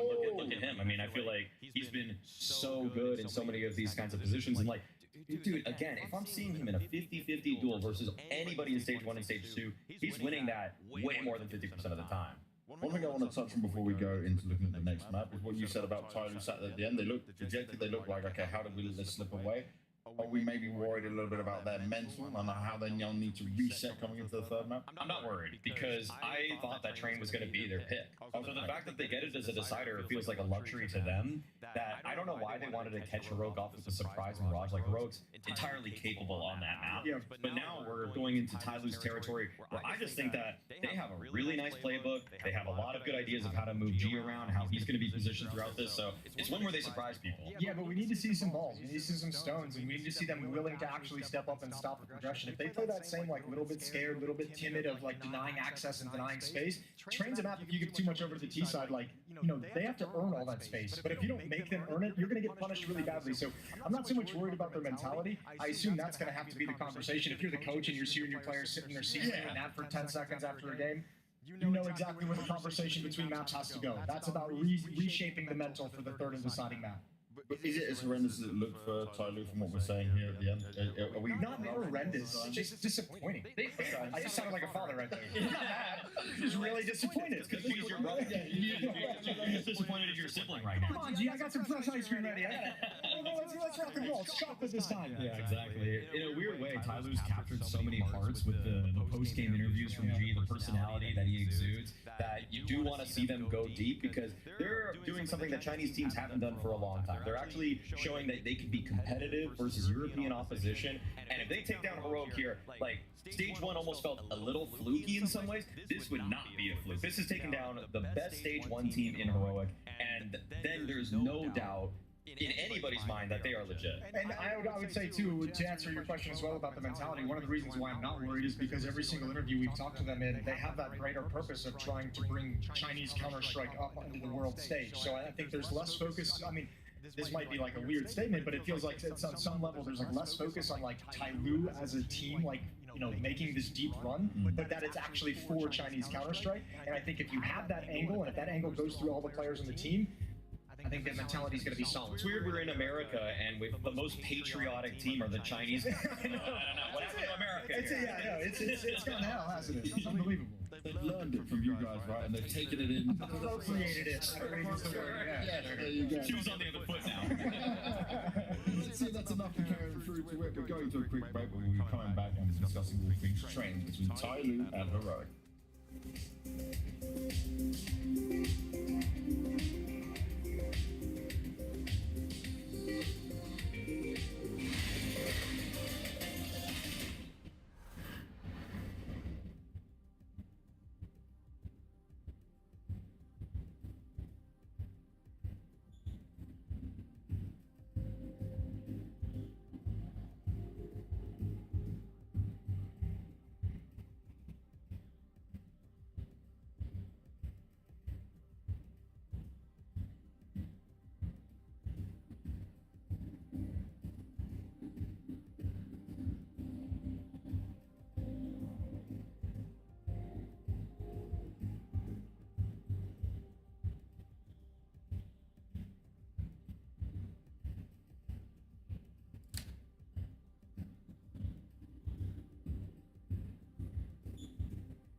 It's the decider between Heroic and Tai Lu. So I got some crazy numbers. I just saw your brain stop working mid-sentence. What is going on? Both were attacking my mind, but now we're getting to attacking train. This one is what it comes down to. Mal, you really touched on the fact that you thought Tai Lu would pick this map. Tai Lu have actually played this map here already at the major, where for Heroic on the other side, they are yet to play it. They last played it in Dallas. Maybe a bit of ring rust in there or something, but they're not feeling too comfortable on it. But at least they'll expect what Tai Lu is going to be doing. In a lot of ways, this is a home map for Tai Lu. I mean, they have a lot of different ways that they like to get into the rounds. They have a lot of the tricks that we want to see them bring out. That's why the mentality conversation is important, because if we see them just slink back, play back into bomb sites, and Jam Young's not pushing up ramp, if Mercury and Attacker aren't messing with Pop Dog, then we know this isn't a Tai Lu that's ready to win. And I think it's going to be interesting because I think Heroic's going to put some pressure on. This actually should be a banger third map because I think Heroic's not going to be upset about this map being the decider as well. As you said, they played it in Dallas. They beat Aurora 13-3 on it. Then they played and they beat Big in the Mesa Grand Finals as well. So they played this map in pressure situations, and they come into it on a 4-map win streak. So I think Heroic is more than happy to be here. They're going to be ready to go. Do you think they're going to be ready for Tai Lu? Again, Tai Lu do some things that are kind of interesting. Like Jam Young way they play. really frisky towards B. You know, you can never really be too confident that you can just set up your nade, go for a standard B exec, because Jam Young just decides to take fights. He's not like a standard anchor that's just going to sit back forever. He really wants to get into the fray. And Attacker does the same stuff. Like, they keep trying to fight and poke and prod. The only weirdly stable guy on the team is G. Like, G just sits in a position for a whole minute in a round, sometimes never even moves. But, like, all of the rifles here for Tai Lu are trying to make you frustrated all of the time. I just want to see them deny some of that outside yard space, right? I think so much of this too is going to come down towards how both teams choose to play like that pop dog B halls, because as you mentioned with Jam Young, if he's going to be proactive and everything, I like that a lot, because it sucks as an anchor of that B bomb site untrained if you never get that help, if you never put the fear that you're going to push up, if your opponents always feel like they can take box halls and apply pressure to that bomb site, that anchor has a nightmare of a time. That's a nightmare CT half. So if he's going to be frisky, if he's going to bring some teammates over, he can make Heroic a little bit nervous about attacking into that bomb site. Do you expect Tai Lu to get as much room as they have against other teams they're facing Heroic? I think they're going to have to take it. I mean, Heroic, they shrinked away from the moment a little bit on Ancient, but they came back to fight there on Mirage. I think that this is going to be a great clash in terms of Chinese Counter-Strike trying to prove to the world that it wasn't a fluke, that two of their teams made it through, that they can actually take down true European opposition that people rate highly. Like, people thought Heroic was going to make this. If Tai Lu stopped them in their tracks here, you have to pay attention. You're forced to. Well, all aboard the trains. Let's get into the game. It's time to find out who is going to be going home at the end of this series between Heroic and Tai Lu. I'm so excited for this one. I think this is going to be one hell of a game. I'm trying to decide everything with Heroic slightly favored on the odds there. I don't really necessarily mind that, but I think this is going to be a very, very, very close game. So I'm excited. Someone's going home right after this then. Yes, someone is going home after this, Anders, which is, I mean, it's what it's all about. It's the emotions. All your year is, you know, as a Counter-Strike team, it's based around the majors, preparing for the majors, earning points for the majors, and then performing for the majors and elevating yourself, your teammates, and as Jason was saying, elevating any greater vision or cause that you're playing for, whether it is, you know, your org or whether it's for your country or your region. There is so much on the line here, and getting into a third map between these two teams feels like everyone is being done justice. I think for Heroic, you know, they are so happy to be here, and as we get kicked off, it's Heroic on that T side of Train, Tai Lu on the CT side.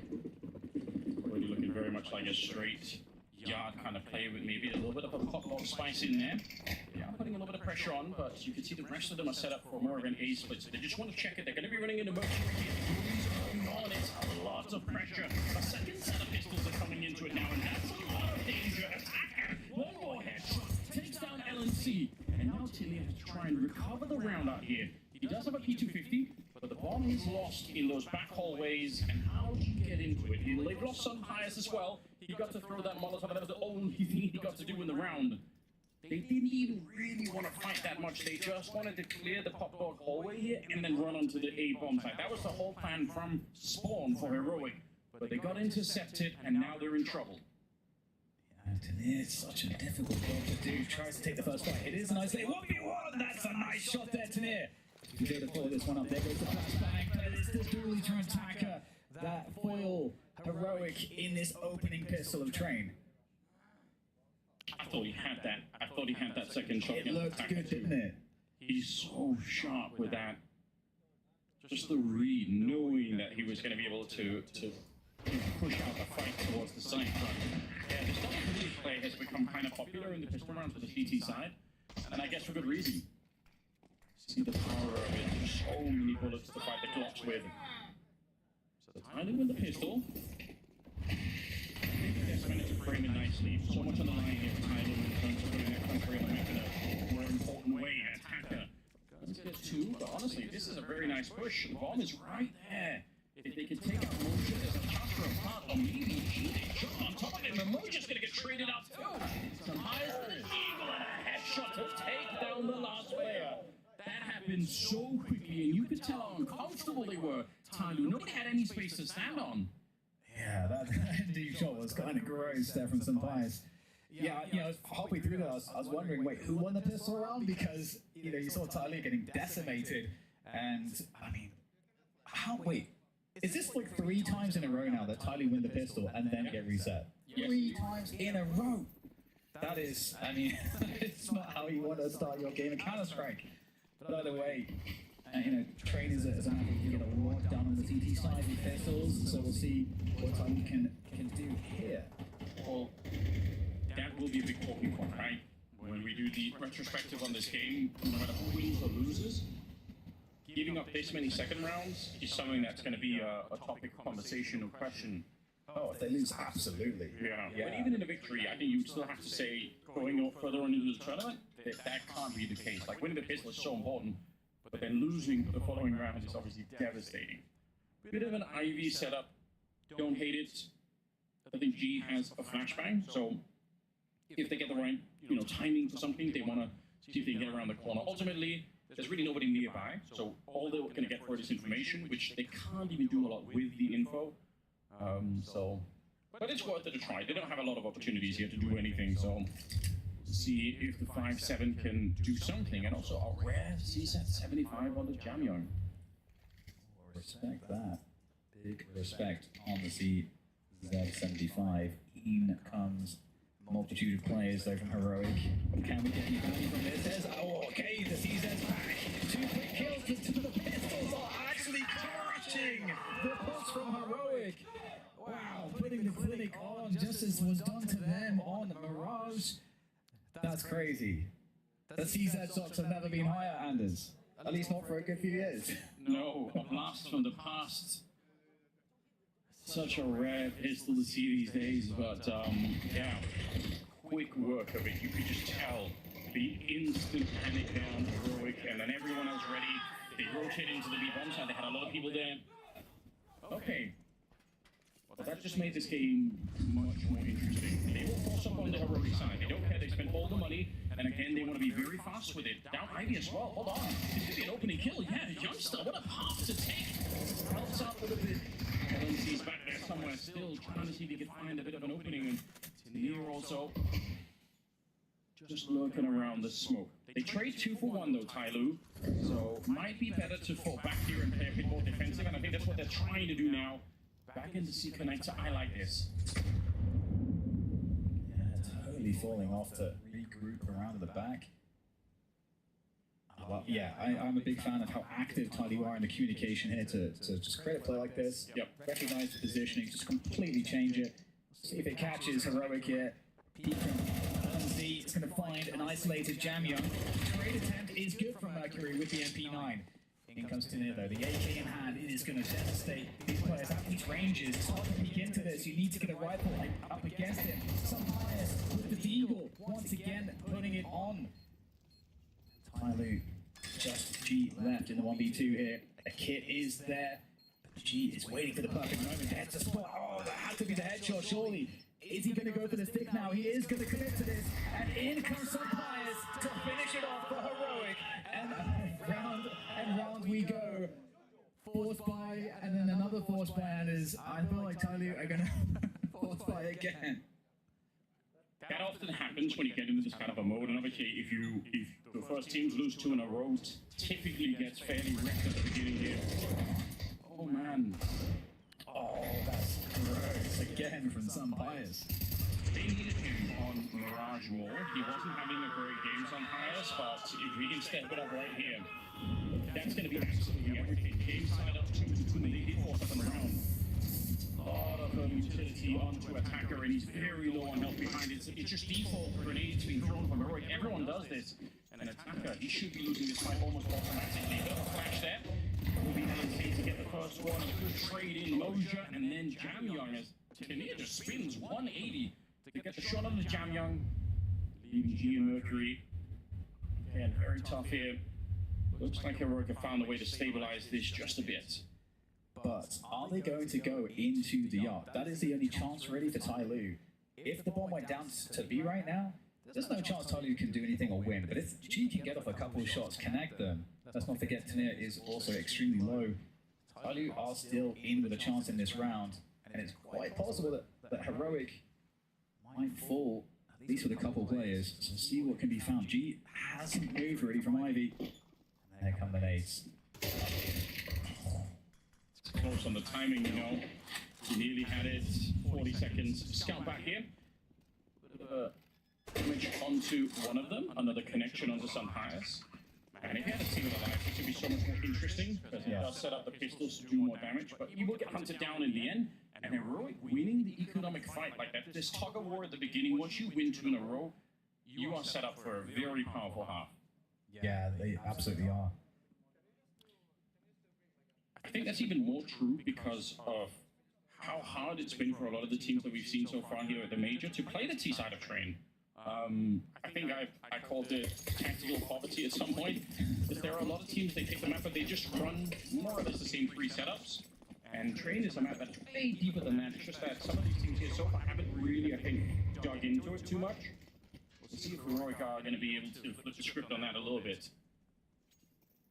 Yeah, I mean, Tyloo, there's not really any win conditions with 5 USPs that exist. There have to be some mistakes for sure from Heroic to give them an opportunity on the outside, trying to find some fights, but getting run down by the Mac 10s, that's what they're here to do. And okay, well, there's a stack, so now you've got all the information at least. Let's see the benefit of the Mac 10. Yeah. And honestly, the scout that we just saw, splitting the A yard from Pop is one of the ones that people tend to run. So Heroic kind of testing that early on. I think the real thing that we're missing at the moment are more Ivy heavy plays from the T side. Nobody so far in the tournament, as far as I can tell, has really tried to put a lot of emphasis on that. But other teams, if you go look for a team like Vitality, that they have plays like that. They know how to do it in an interesting fashion. Round number 7, and with a 4-2 lead in favor of Heroic already, the money pretty good on the T side. Yeah, they're in a good position right now. They're going to be able to time to see if they can turn it around. They don't have the AW on G either. Look at X-Cloud. That is so aggressive. I kind of like it. And honestly, Tyloo didn't look like they were ready for it. If he hit that shot, I mean, then everything else can kind of follow behind it. Things slow down here for Heroic. Got a lot of time to play with. They're pretty spread on the map at the moment as well. Nature Train, though, this is where that tactical depth is required because the CTs don't really have to move. They can kind of cover everything. Currently, Tyloo have forward presence on the outer yard. They have given up space around Ivy, so there is an opening there, and that is going to be pressed upon by Heroic as they make their way through. I like it. But they need to win the first fight. Close corner against Moja. If they can't take him out, then they can't really progress beyond this. He's just flying up for him. The timing is epic. And Mercury's going to be taking down Timir. So sometimes It's backing away. Yeah, what else? It's like the Homer Simpson back into the bushes meme. True. I mean, there's nothing for him to do, so I appreciate that. 40 seconds is a long time to be saving, to be honest. And on the one hand, you would love to hunt down this orc, but on the other hand, you have so little money on the CT side. If you go for it and you end up losing 3 players, which could definitely happen against a player like Sunhias, that would be a big issue. Yeah. It really is quite similar to, I feel like, the economic calculations of Nuke as well. And I think to some extent Inferno was also just these maps where the CT economy is like so important. It's so important to keep it as healthy as possible that you don't care as much about what the other side has. And it's also partly because on a map like Nuke as well as Train, on the CT side, if you have the max buy, you can control the positions really well, and the rotation game is a lot harder for the Ts to kind of put you in a disadvantage on rotations. It's a lot harder to do that. I don't know if I'm mind reading it too much, but it almost looked like Sunhias. He was thinking about whether or not if they were going to rush him, if he could just throw away the orc. Like he could take a shot and throw it out of the map. It looked like he turned around just, investigate, like, is that, how tall is that fence? Yeah. Can I get rid of it? Yeah. It would have been so cool if you got the kill and just said, alright, that's it, you're not going to get the orc though. Here we go though, Tyloo with an important round to try and get some of the economy back in their control. They actually keep all 5 members alive in that last one. Stealing a couple of AKs as well on the CT side will be very nice. And we're seeing what is another split, but not the most common kind that we see, which is out of main and Pop Dog. This one looks like it's going to be sort of a 3-way split in the yard. So Ivy, Pop Dog, and then probably main at the end with the bomb. So this is very, very dangerous, and it's one of the reasons why having 3 people on this side can be very risky, because as soon as anyone dies on the CT side, suddenly everyone else has to cover 2 or more angles. And also, Tyler in a spot where that missed shot from Sunpius means that a CT could be in team main right now. So Heroic have to have that in their mind. They are replaying it slowly right now. And Tyler, they just voided the entire front of the site. If they're feeling that rush, I think it all comes down to the first kill. One entry here for Heroic, and this entire defense should fall apart. It's a little bit sometimes like pulling a thread on a really old sweater when you've only got 3 people out here. It's why a lot of times you'll see 4 very late into the rounds here, because it is hard to hold on to 30 seconds. They pull the trigger, they're not going to fall back now. For the smoke they go, and Mercury, there's that opening shot. It just got a lot harder for the defense. 23 seconds, and the 4v4. They're running behind close, but they haven't slowed down a bit. Moshe is the next to go down, and they know what attack is. X-Cloud.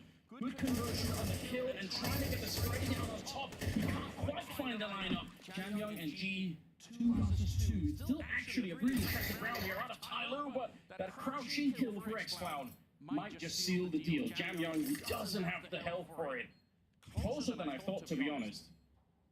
yeah, really, really close. Messiah, if he's able to get a pick with that play that he's making, where he's going really forward, he's trying to catch them in between the timing as they're scaling.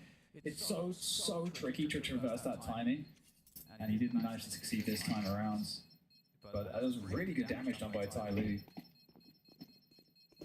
Really close round. And with this AK saved, we'll see exactly what's possible for Tai Lu. Because they can certainly get a lot done. We've seen more done with less on this map.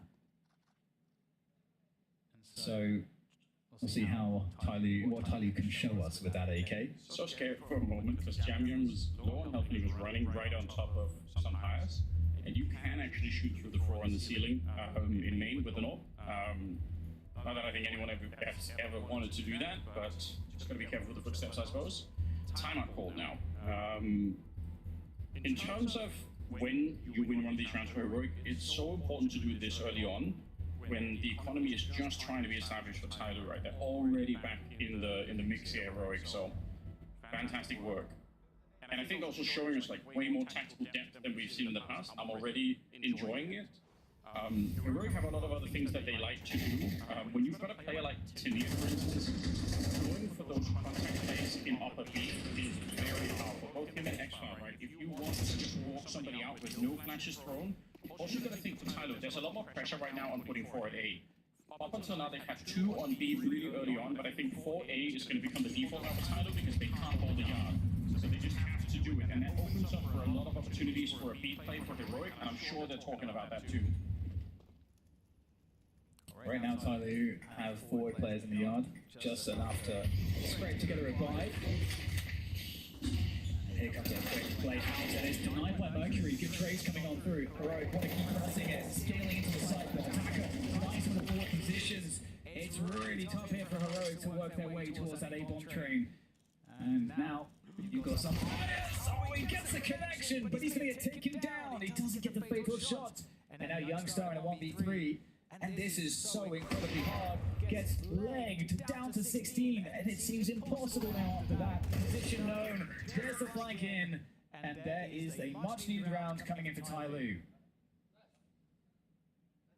Again, it's hard to blame Heroic for going for this. Once they get those openings, I don't even care that Mercury gets the first one. The fact that Tania follows it up, it's close to being another wipeout on the A side.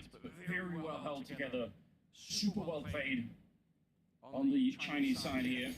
They were also about to rotate back to B, by the way. They had, one of the 4 players there at A was just about to run away when this hit came through. Let's see. They're obviously, in case you don't know what's happening here, they're obviously sending a really strong message to Tyler saying, we are going to attack T-bombs a lot. And the real threat and the question is always going to be, when does that change? And are Tyler going to be ready for the mixer? It's looking like another split towards A. Bottom of highly forward position for Moshe. He gets surprised a bit. Doesn't win that fight. Yeah, he was waiting for that too. And you play. Oh, okay, so there's a trade. That's actually a huge kill to get. And we can see that Heroic kind of rotating out after the fact. Back into the inner halls. Well, maybe this is the round where they go to that B site. One of them, at least. Yeah, well, Tyler's already decided they're going to play it as a retake. See Jamyon's very far away, which is totally fine. We have some HEs, or at least one HE here on Jamyon. Going to be all out upper. If they group up, it's a narrow point here. Just that one HE could devastate Heroic. 40 seconds on the clock now. Gonna put a bit of a smoke to try and see if they can make the jump out. That's going to be hard to hold. Oh, he's pulled out a grenade as well. He's not ready for this one. LNC takes him out. 30 seconds. It's a good find for G. He's already got two. Might have to do a lot more work in this round, though. Mercury very nearly getting surprised, but somehow still wins the battle against Tanier. And now it's LNC and Sunfires here. With the pressure. They're a man down. The bomb's only just planted. And Tyler looking for the retake. Doesn't have any real grenades left to really get the job done. How has he not got the kill yet? Finally, Mercury is going to go down, but still Sunfires. He struggled to find the kill on Attacker to start with, and he's still alive there somehow. Now they're hunting for him. Low on health, strong headshot to begin with, and can he find just one more click of the AK? He's not going to have the health for a long fight. Not that Attacker did either, but there's no kit. Oh no! I thought they had one somewhere on the site. Sunfires, in spite of going down, they still pick up the round. Yeah, every player's going to die there for Tyloo as well, so the economic fallout is extreme. Because, I mean, they didn't have anything, you know, to buy with in the first place. I mean, they could just barely scrape together the rifles that they had. So now, Heroic are in such a strong position off of the back of that, and that's devastating for Tyloo. We'll see what they can do to try to recover, but G's doing a pretty good job coming in. Yeah. And Sunfires as well did a great job. He had 2 HP this entire time.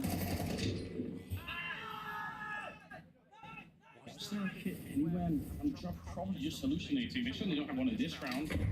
It could have been, I mean, their money was pretty tight in the previous round, so it's possible they didn't have a single kill. Yeah. It's just too, or like just one player and he's too far away. Oh, that's so devastating, though. Yeah. 3 MP9s and 4 on a CZ again. Strong position right here, but I think so. Heroic know about the economy. I feel like this forward A main position is so obvious right now. X-Cloud, see him trying to check it here. He's aware that someone could be right around the corner, but still gets jumped on. That's horrifying, but now he's got some backup with him. And G's gonna get sandwiched. They're coming in from every angle. He can't stay alive. He has to swing by and try and get the job done. Actually, it's not bad, honestly. I don't know how you could have done more than that. Needed maybe the straight headshot onto some hires to actually get the kill, but bomb will be planted here. Jamyong picking up an MP9 and sneaking through the smoke. It's a good start as he gets some hires. Probably one more. He knows that there's a trade fragger somewhere, but not sure exactly where. Pulls out the nade, and it's just not the right timing for that. And that's going to be the round for Heroic. 7-4. And, you know, if we think back to the Force Buy Wars that we had, and you know, Tyloo, they've done a good job at almost trying to stabilize, but I think that last round, not this one we just gone, but the one before, that B retake, that's the round where I'm like, oh, that's where Tyloo could have been in with like a 6-6 scoreline, but yeah, I think you're right. Oh, this is so devastating. I think the desk did such a great job at outlining, you know, how much does it mean here if Tyloo could upset and take down a European team of Heroic's caliber. They've been playing so well for this whole series. They just barely lost the second map, and now here things are desperate for the Chinese side. They need another round. They're not going to start real well here. Attacker going down at the beginning. Nice little setup there. They have almost no weapons with which to take the fight. All of them in the A yards. Nobody defending B right now, and that's a problem because Heroic are slowly but surely shrinking away from this main position. Honestly, great work from Heroic in this first half as well. You got to give them some credit at least. Tanier with 12. Heroic have the capacity to either fake A or even go back to A. It's CT smoke, and I mean, what are they going to do here? Are they going to reroute themselves? Because it's a little scary when there's still pistols around and MP9s to try to just walk through that smoke. So they're going to be rerouted into the hot dog position where Incendiary waits. So Tyloo definitely reading the potential movements based off of their own utility. And will the pop to A play happen? Because Tyloo have set up with the B stack right now. Yeah, I think I can't even blame them for it, but they just have to gamble something.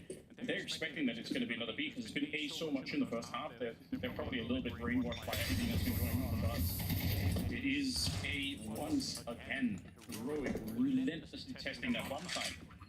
They must have. I mean, they've done some great work coming into this game, Heroic. They knew that there was some kind of a weakness, there was some timing they could exploit on some of those A-splits, and they are absolutely right. About to be 8 rounds here. This retake, I can't even imagine how this would work out. They don't have the kit, they don't have any utility really to speak of, and certainly not the weapons either. Tania, a lot of damage, down to Jam Young, MP9 in hand here, screaming for it, but Youngster will take him down, and an absolutely brutal lead here at the start of it for Heroic.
Final half is upon us. Tyloo and Heroic.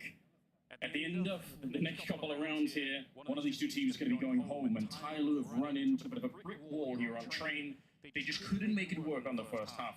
They won the pistol, and then they went into this huge tug of war with the economy. They kept losing rounds, and eventually Heroic won out, and just had a great, like a huge variation of different A executes that just completely stumped Tyloo. Now they need a comeback, and it's not going to be easy on the T side of train, but I have some faith in them. I think they've shown a lot throughout the tournament already. I'd love to see them make a spectacular comeback being this far down. All right, well, it's going to be a quick play in the balls, and out comes X-Cloud with a duel. He's looking to deal with damage to Jeff destruction, but in fact, he's on the receiving end of all of that. Heroic looking to try to defend this B site, but can he get any more? Absolutely not. Tyloo striking with a vengeance here. They're going to likely win another pistol 4v1 retake. It's just not very easy at all for Tania. But the question, Anders, remains, will Tyloo win the following round if they are to close this one right now? If they don't, then we pretty much have our answer for why they've ended up losing the series. I mean, it's just been given to us in that sense. I can't imagine that they don't do it.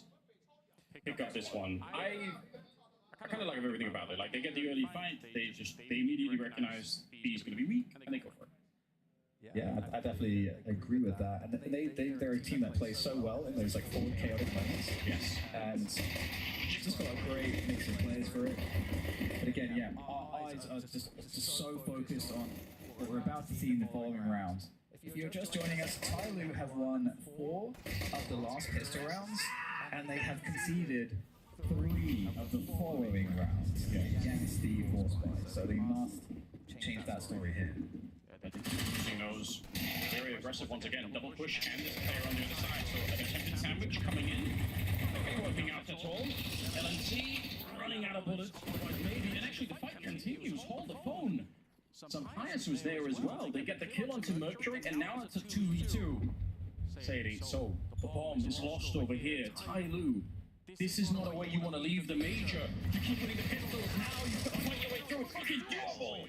Moja getting the last one, but it is into the 1v1 as they just barely scrape across the line. And on a map like Train, as tempting as it might feel for Heroic to force, again, I don't think we're going to see that. They should be saving in this next round. So Tyloo have managed to overcome the extraordinarily dangerous Force Spy that has been the bane of their existence in this series against Heroic so far. And that's important because it's such a close game. They were coming into this, 4-8 was the second half starting scoreline for them. This is the third and deciding map of who is eliminated and who moves forwards here at the Blast Austin Major, where it's all on the line. Yeah, the 1-2 group. So you're not qualified to the next stage by winning here, but losing is going to be the end of the ride. It's a real roller coaster game of emotions. Definitely it felt at one point in the series like Heroic were kind of running out of steam. Obviously they lose in overtime on the first map, so automatically that's going to take away a lot of energy. And it looked like they weren't able to bounce back, but then at some point on Mirage there, they managed to turn it around. And now they're in a good position. But it's only a 2-round gap. Let's see what Tyloo can do. There is actually a hero M4A1 picked up on Neo. It's become more popular in CS2. In CSGO, obviously we all know about the hero AK, but on the CT side, typically that never really happened, that you try to go for these arenas sometimes, but not as much as happening these days. Maybe it could work. Certainly would be a surprise like Tyloo to run into this kind of a weapon. Creep outside. That team main control LNZ. Are they going to try to push this further? They might. Yeah, there's the 5-7, a trade in with Teniz M4. Trying to fake the footsteps, force a peek. There is to be one. Create another fight. Because that's what it's all about here. Teniz needs to really maximize this M4. Okay, holding these plays from the CTs are Tyloo so far. 4 versus 3. They might start to think about moving into a site soon. He's throwing away the pistol. He's only got a knife. He wants to pick up the... He's only got the knife! I kind of like it, but that was also fairly risky. Tenia. They know what he is. The ball is going to be found on the other side. It's a sick play. It's a nice idea to try and manipulate the economy. The timing is crazy as DP comes in. It almost happened. Always. And he doesn't have a helmet, so this SmackDown is really ideal. It is. You're right. Nice kill, and I think we're just seeing more and more creativity on this front when it comes to the money. The reason for it is really the MR12 format, I think. It means burning a bunch of rounds early on the CT side where you just have USPs. It doesn't feel the way that it did in MR15, so you want to get in here early, you want to get on the board, and because of the way that they fought, they still have enough space for the AWP on some highs in this round. They're going to be lacking some of the utility, but honestly, the math is working out pretty well for them. Yeah, Tyloo look like they're in a great spot right now. That is for sure. Maybe one concern, just because there is a Galil and an M4 there on the T side, the fact that they don't have any helmets on the Heroic side means that there are some fights that could be easier for those two rifles than they need to be. But it's kind of a niche point anyway. Timeout called. Tyloo no. This is a big round. If they pick this up, they are suddenly almost favored to win the match here. They can actually turn it around. They've got all the money now. Suddenly, Heroic will be broke again. They can bounce from an 8-7 scoreline into something more like a 9-8 in their own favor. So much weight on this. Let's see how it plays out. And Tyloo looking to get out really quick here into the yard. They managed to get one towards Olive, so that's very nice. Attacker, how deep did he go? Stuck in between the smoke and the train. But teammates also coming in from Ivy at the same time, so Tyloo really making this a dynamic round. X-Cloud is in trouble. Attacker is going to go down though, and that's going to make this push Ivy. They are having second thoughts now. Now that Attacker's dead, they are cancelling. I don't know. How did LNC know? I don't think they saw him to begin with. I feel like that was completely obscure. Attacker, at least from my point of view, looked like he had snuck that way without ever getting noticed, and that should have been enough to win the fight there. I'd love to see that from LNC's point of view, if it's something he's actually looking for, or if it's just a straight reaction. They are pushing up down towards Pop Dog now. Tyson holding this the whole time, so he's scoped up. He can't really unscope now. He's just walking this distance, waiting for an opportunity. And he's going to get one as well. They're right around the corner, sneaking in. Nobody's ready. It's a 2-for-1 shot that almost devastates the attack. Tenier is here to hold on, swinging into it. He just has had no respect for them at all. G goes down, and Jam Young, 1 versus 5. A suffocating round out of Heroic here. Yeah, got to get some kills on board if possible. It doesn't look good right now from Jam Young's position. And there's an AWP somewhere as well. He's just going to get taken down. 5 players up there for Heroic. What a fantastic round. Really great read of the timing for the reset from Tyloo. How long it takes them to walk around the map. Playing it actively. The CT sides might play defensive still. Since they've got 5 players left, we'll just try to rotate where we think they're going to go. They pushed up Pop Dog. As with the AWP, I mean, it's just, you know, it's just so beautiful. It's such a great bit of Counter-Strike from them. Yeah, and also crushing Tyloo, I think. They steal 3 of the AKs there on Heroic. Something you really don't want to see. For Tyloo at the moment. Very limited on the utility of the Chinese side. So Myers, got no fear, wants to take the fight. He could be peeked from a couple of different angles there, but he's just out there. And come on, just, I dare you to try and take this battle. G actually will try and do it. Okay. The Spaniards calling it off. I was hoping that was going to be a real Alt fight. Back to a classic position though. Easy to take the shot and just fall back on the CT side. I say, presumably try and not send in G first with that one. I mean, didn't the clock down? Yeah, they are getting closer, Tyloo, into this inner push. But it seems like there's everything to defend it in place already for Heroic. It's going to be difficult. They do need this extra assistance from the utility. Heroic have had great reads on Tyloo's movements this half so far. That's an important smoke to slow things down. Otherwise, sometimes would have had a very clean shot. 30 seconds here. There's still only 2 people. There is an opportunity right now for Tyloo. If they get one entry very clean, very fast, then it can be done.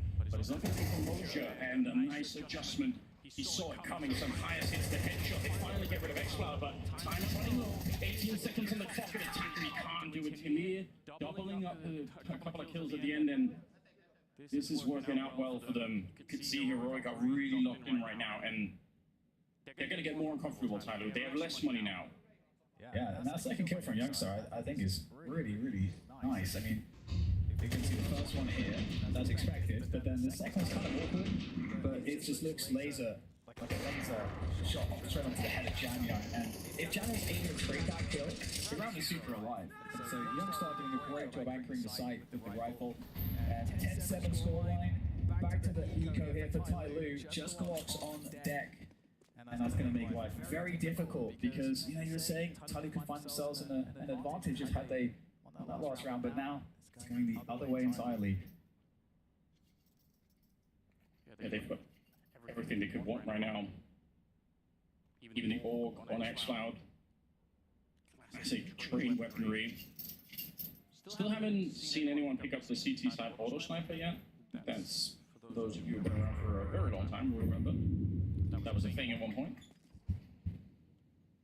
But don't think I've seen it yet in the modern version of Train, which is a shame. There's an enormous amount of walls to be shot through on this map. I think more than on any other map, really.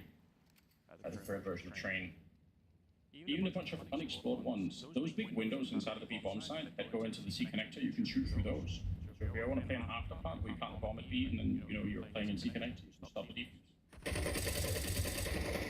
Well, I don't know how, but Jamio's found a very long-range kill against the Horde. Pretty impressive, but hey, that's all that's possible to be done. 11-7. And now this is where it gets interesting, because this is it. Tyloo are only going to have one or two good chances here to come back into this and prevent Hero from winning, and they're going to need to get a bomb down in this round, I think, to enable themselves to have like a solid buy in the following round as well.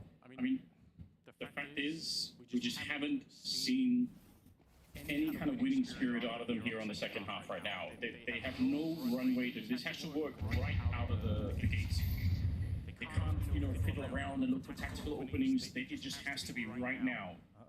Otherwise, the major might just slip out of their hands. And you're right to say, uh-oh, because some pies are snuck down here, open hand.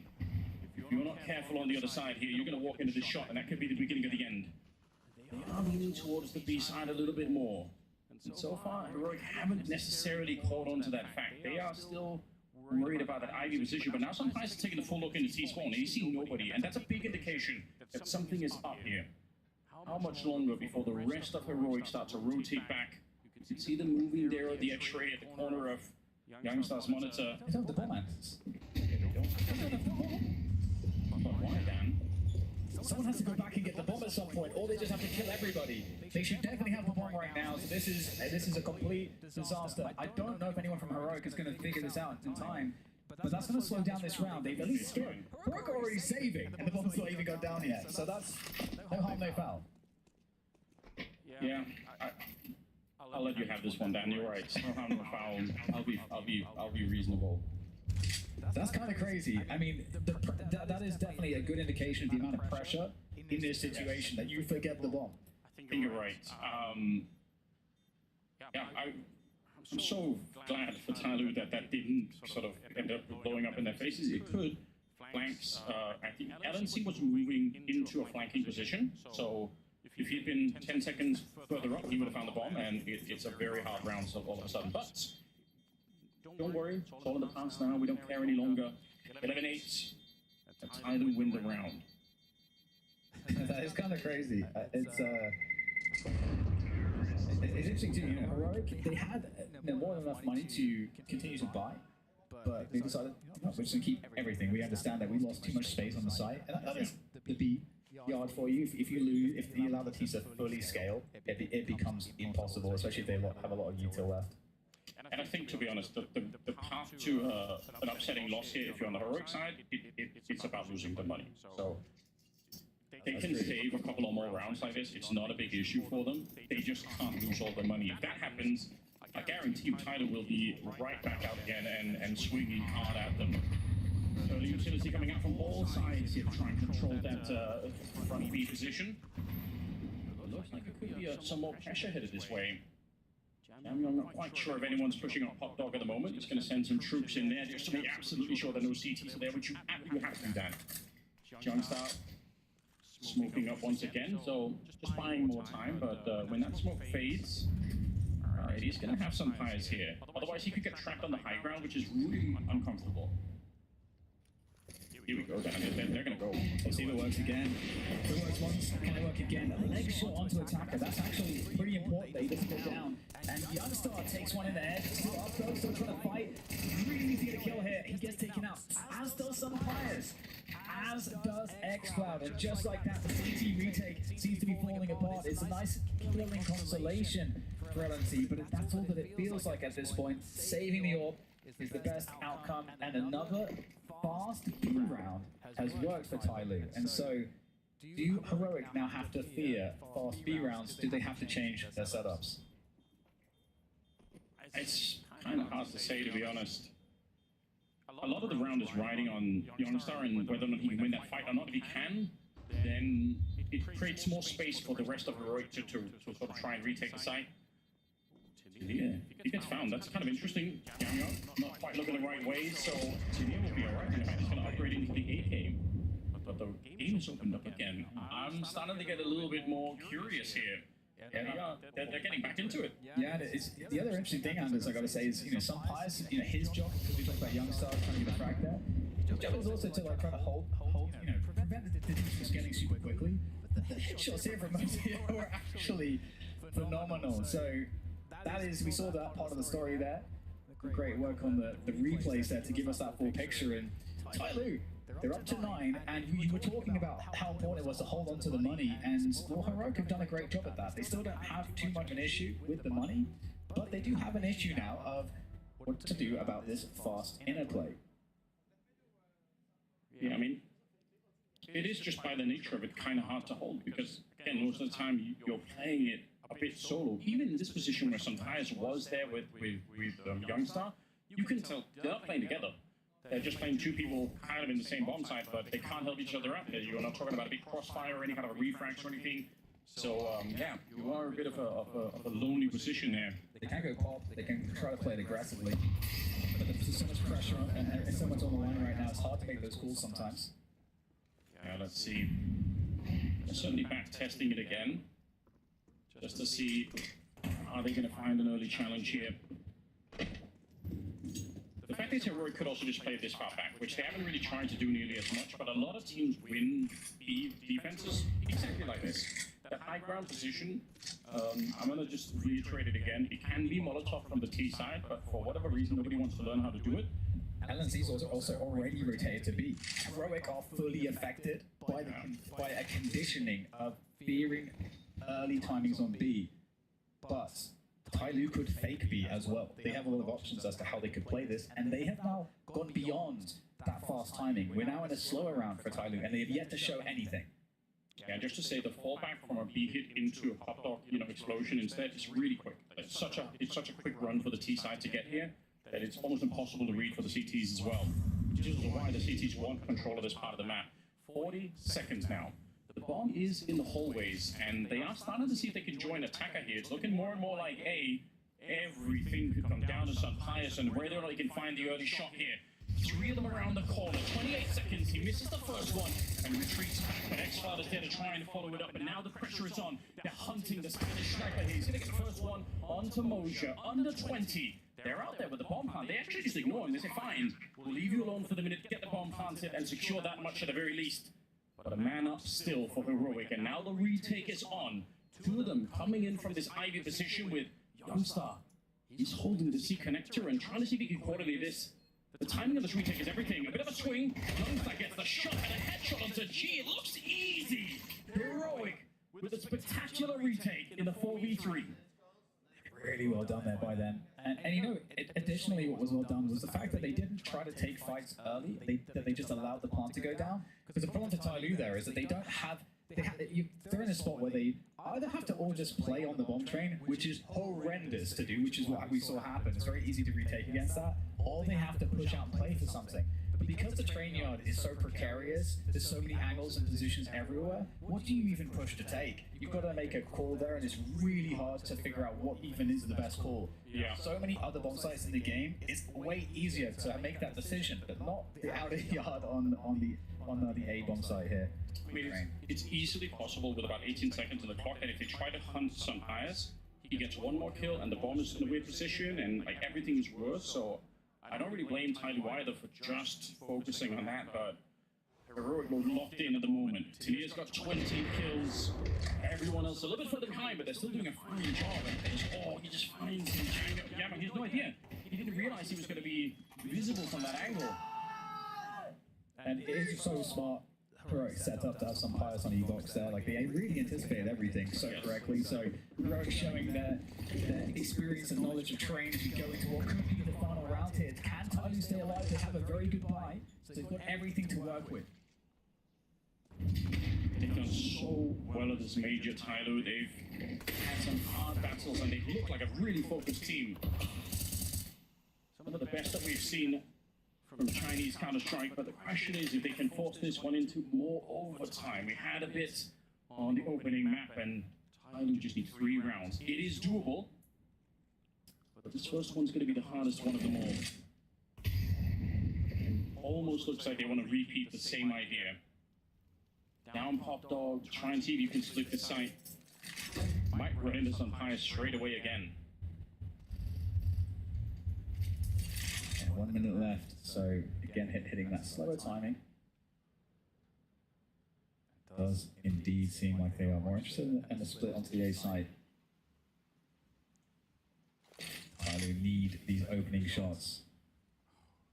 I mean, this is already a decent setup for Heroic, to be honest. Still only 3 here, but in a couple of seconds, one of them is going to rotate back. 30 seconds, it's essentially a repeat of last round, but this time, some highest hits the first one, and he's going to stand his ground. He wants to send Tyloo home, wants to send it back from Austin. LNC goes down, but we're at 22 seconds. They're pushing him. They're all around, but missing a shot as well. 17 seconds. They found a way to crack through. Double kill for Moja. And now he's up on the train looking for the headshot. Bomb plants it as they nearly line up for a double kill, but it will not be enough here. Heroic, it's going to take more effort. Another fight still to come. It's Tyloo to win the round and get 1 step closer to overtime. What is Mosaic on right there? The entries just kept coming one after another. That was insane, because from some players' perspective, we looked at it and we were like, this seems kind of hopeless. He connects that first shot, trying to scale from that pop-up position. It's not going to work, but it certainly did. Along the side route of position, Messiah able to get so many kills. He looked incredibly dangerous here with 10 seconds left and the bomb needing to be planted. That was desperate right to the end. We're back into this, and it starts with some players, a positional change, and he has a reward from that. That is something that they have not seen before. He's pushed that ramp. They throw so many grenades at it that he's down to 48. But that is a sacrifice you'll take. G, he wants the peak, but unfortunately the flash is just going to make it impossible. And obviously on the other side there, Youngster, he knows, he saw that up. He's like, all right, fine. We have a little bit of it to work with. Some highs are still here. Is it going to be back down pop dog again? They've run it twice now. It's worked. So on some level, you probably feel like just, get one more. If they win this one, there's no more money on Heroic. And it's very likely going to be overtime. But it seems like they changed their minds. They want to go back fishing at the B-bomb site. Youngstar in front with a counter utility already in hand. He's got that incendiary deposit right on top, but they're pressuring him. He gets the one. Now lining up for a bit. It's a double headshot, and that should be enough. Youngstar with 3 kills in the round could send Tyloo home. G back here, what could you do? 30 seconds left. They are not even hunting him, they're just waiting. They're saying, fine, we've got the bomb, we've got everything, we can't lose this one. Point blank range using the AWP as a shotgun. But all of the work is still ahead of him. He turns the corner here. They know everything. Tania's right there, just waiting for the smoke to fade in. G, his luck is up extra to get it, and Heroic survive for one more match, sending Tyloo out of the major.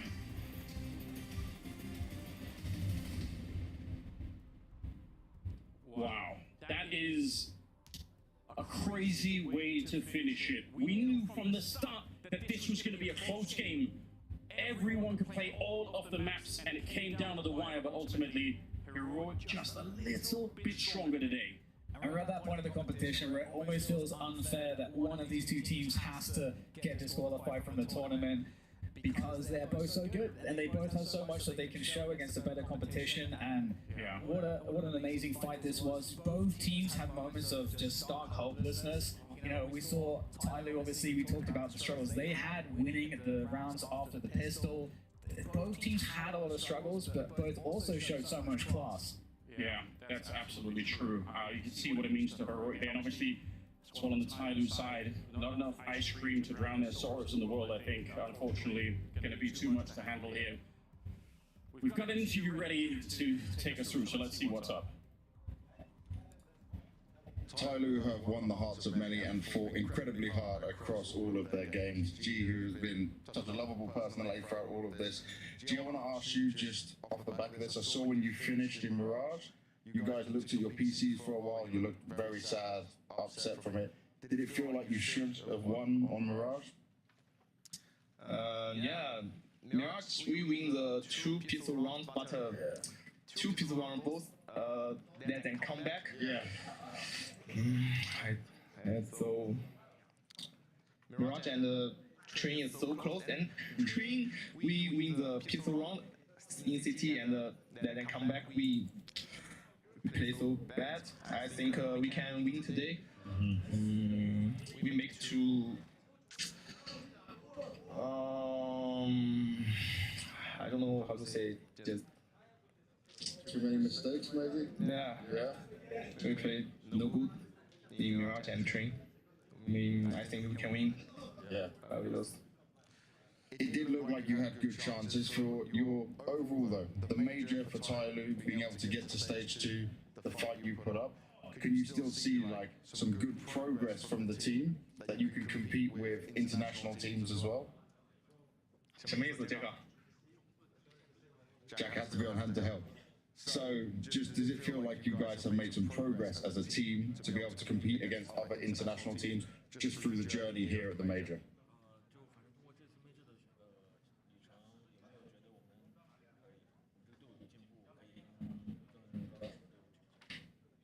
Mm.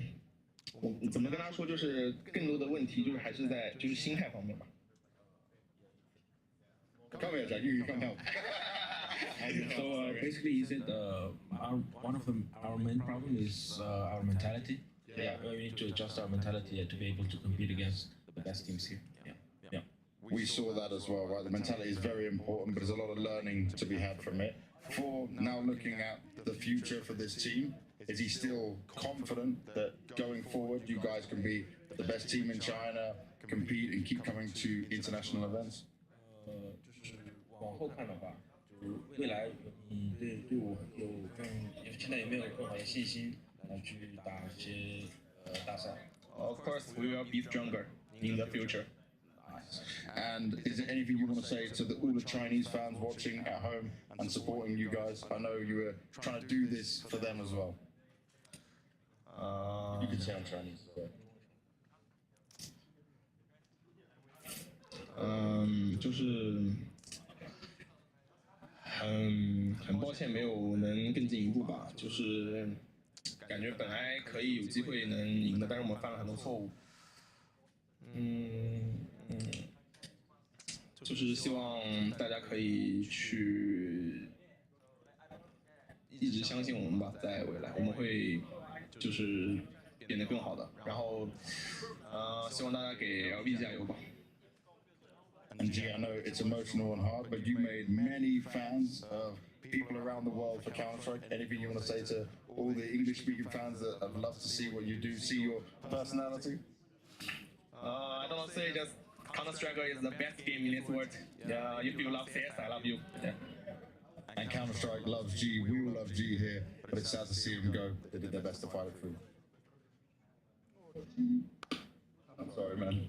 Yeah, back to G, giving a loser review in a second language, not easy. You can obviously see him hold back the emotions that are inevitably come rushing out any moment now as he processes the loss with his teammates. Hard-fought battle, hard-fought series, and Heroic come out on top. Tyloo eliminated here from the last Austin Asia. Yeah, I don't really care what the stat sheet or the box score says at the end of this series, or even for the stage of the tournament. G proved to be a star for Chinese CS. He captured the hearts of so many different people, not only with his play in the server, but the bubbly personality and the willingness to just wear his emotions on his sleeves. I mean, he gave absolutely everything in this one. Tyloo gave everything they could, but Heroic, going into it, they were the favorites, and unfortunately Tyloo weren't able to pull off the upset by the end of it. Yeah, and you had the exact performances you wanted if you were Heroic as well. Some Pius was getting frisky towards the end with his hoppy and mobile, different positioning. Tanir played a really good game as well. All the star players doing really good things for Heroic to make sure that third map was going to be in the That's actually really, that sucks, man. Yeah. He's trying at the end of review hits a little bit different. Bro, you can see he was so composed and he really well held it together. Yeah. And just at the end there, like he's so, because he cares so much. He's so passionate about it, man.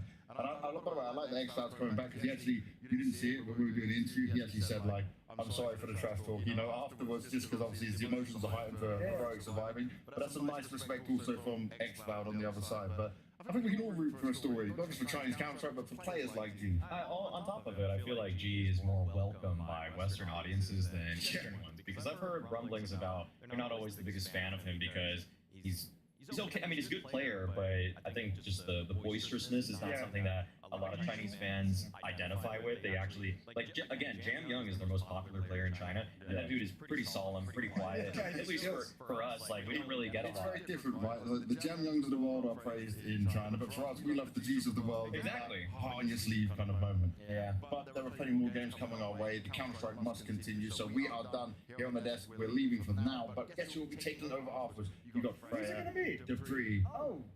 You want to get the last one? No, I'm excited. I'm Pimp as well. Yes! We'll see you on the other side. And Danny, of course, just talking about your game yesterday, you managed to survive versus Baboon. What do you think was key in terms of, keeping your head above water in that matchup? I think we keep our mentality very strong yesterday on the both maps. It was a really close game on both maps, so it was really hard, and we kind of struggled a little bit on both matches, but we could do it, and our individual stepped up, and I think that's why we won it. Speaking of individuals, last time I caught up with you ahead of a game, you said, look out for you in the server, and you absolutely popped off. You've been having, a pretty solid tournament so far. Is there any reason why you've felt so comfortable in the server for your team? I think on the last practices and the last boot camps that we did, I've been feeling very confident on myself and on my individual. But I think yesterday we won because of my teammates, so I didn't individually make too much, but I think Lucazi and Bruno, they were hitting headshots and they're killing everyone, so I'm very proud of them. And I think we're going to keep it up and do it today again. Now, obviously, next opponent, that's Falcons. Do you feel like we're seeing a different version of Falcons here in Austin than maybe we've seen since they added Muncie to the lineup? I think Falcons is a very good team. It's hard on the major because when you have a bad day and you lose two B1s and you're already 0-2 and it's kind of hard to keep it up. So we had a bad day, they had a bad day, and now we're kind of getting paying off for it. So I'm pretty sure we're going to win. We're very, very confident, and we're going to do it. If you could put it down to one thing, one element in the game where you have the edge over Falcons, where do you believe MIBR are better than Falcons at the moment? I think when we are on the flow and we are on communicating and we're pushing callouts, very active and playing a proactive game. I think we're on our A game, and I think we're the best team in the world when we do it. So I think we should have the momentum, and when we got that, we can win them. Nico, great to get to catch up with you as always. Undoubtedly, I can only imagine for you guys this wasn't the ideal start to the Austin Major. Was there any reason why Falcons you feel like came in particularly cold to this event as opposed to some of the events previously since you had at Muncie? Yeah, not the best start. It was we had a big day off with these two losses in best of one. I'm not really sure that the reason behind it. Maybe we were a bit too afraid to play, too afraid to make mistakes. We didn't have the best stars on the house as well. We have been losing a lot of pistols this event as well, so it's a bit stressful, but I think the win yesterday was super important for us, and I still have a huge belief in the team that we're gonna make it. We just have to take one game at a time, just focus on ourselves, and just kind of try to find our groove throughout the event, if that makes sense. So I'm still confident in ourselves. Is there a certain added element of pressure for you guys, just considering that I think a lot of people, would have expected you to be in stage 3, it was just due to the VRS points and how that was kind of weighted when that was decided that you ended up in stage 2. Does that add an extra element of pressure that you feel like maybe other teams aren't experiencing here? I mean, I don't think there was a pressure when we started, but the pressure started rising up when we started losing. Then it's kind of hard to not think about the pressure when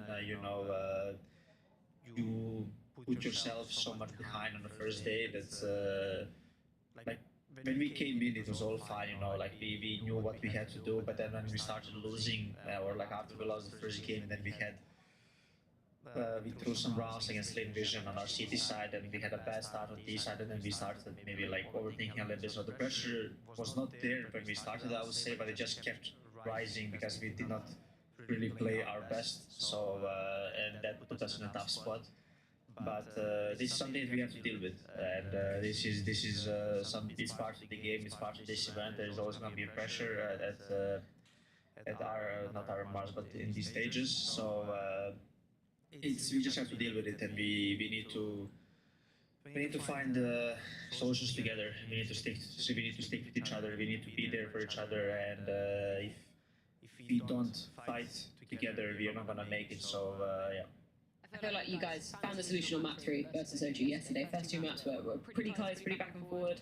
Was there like a key turning point for you that you felt like everything clicked, you guys get on the same page in that game yesterday?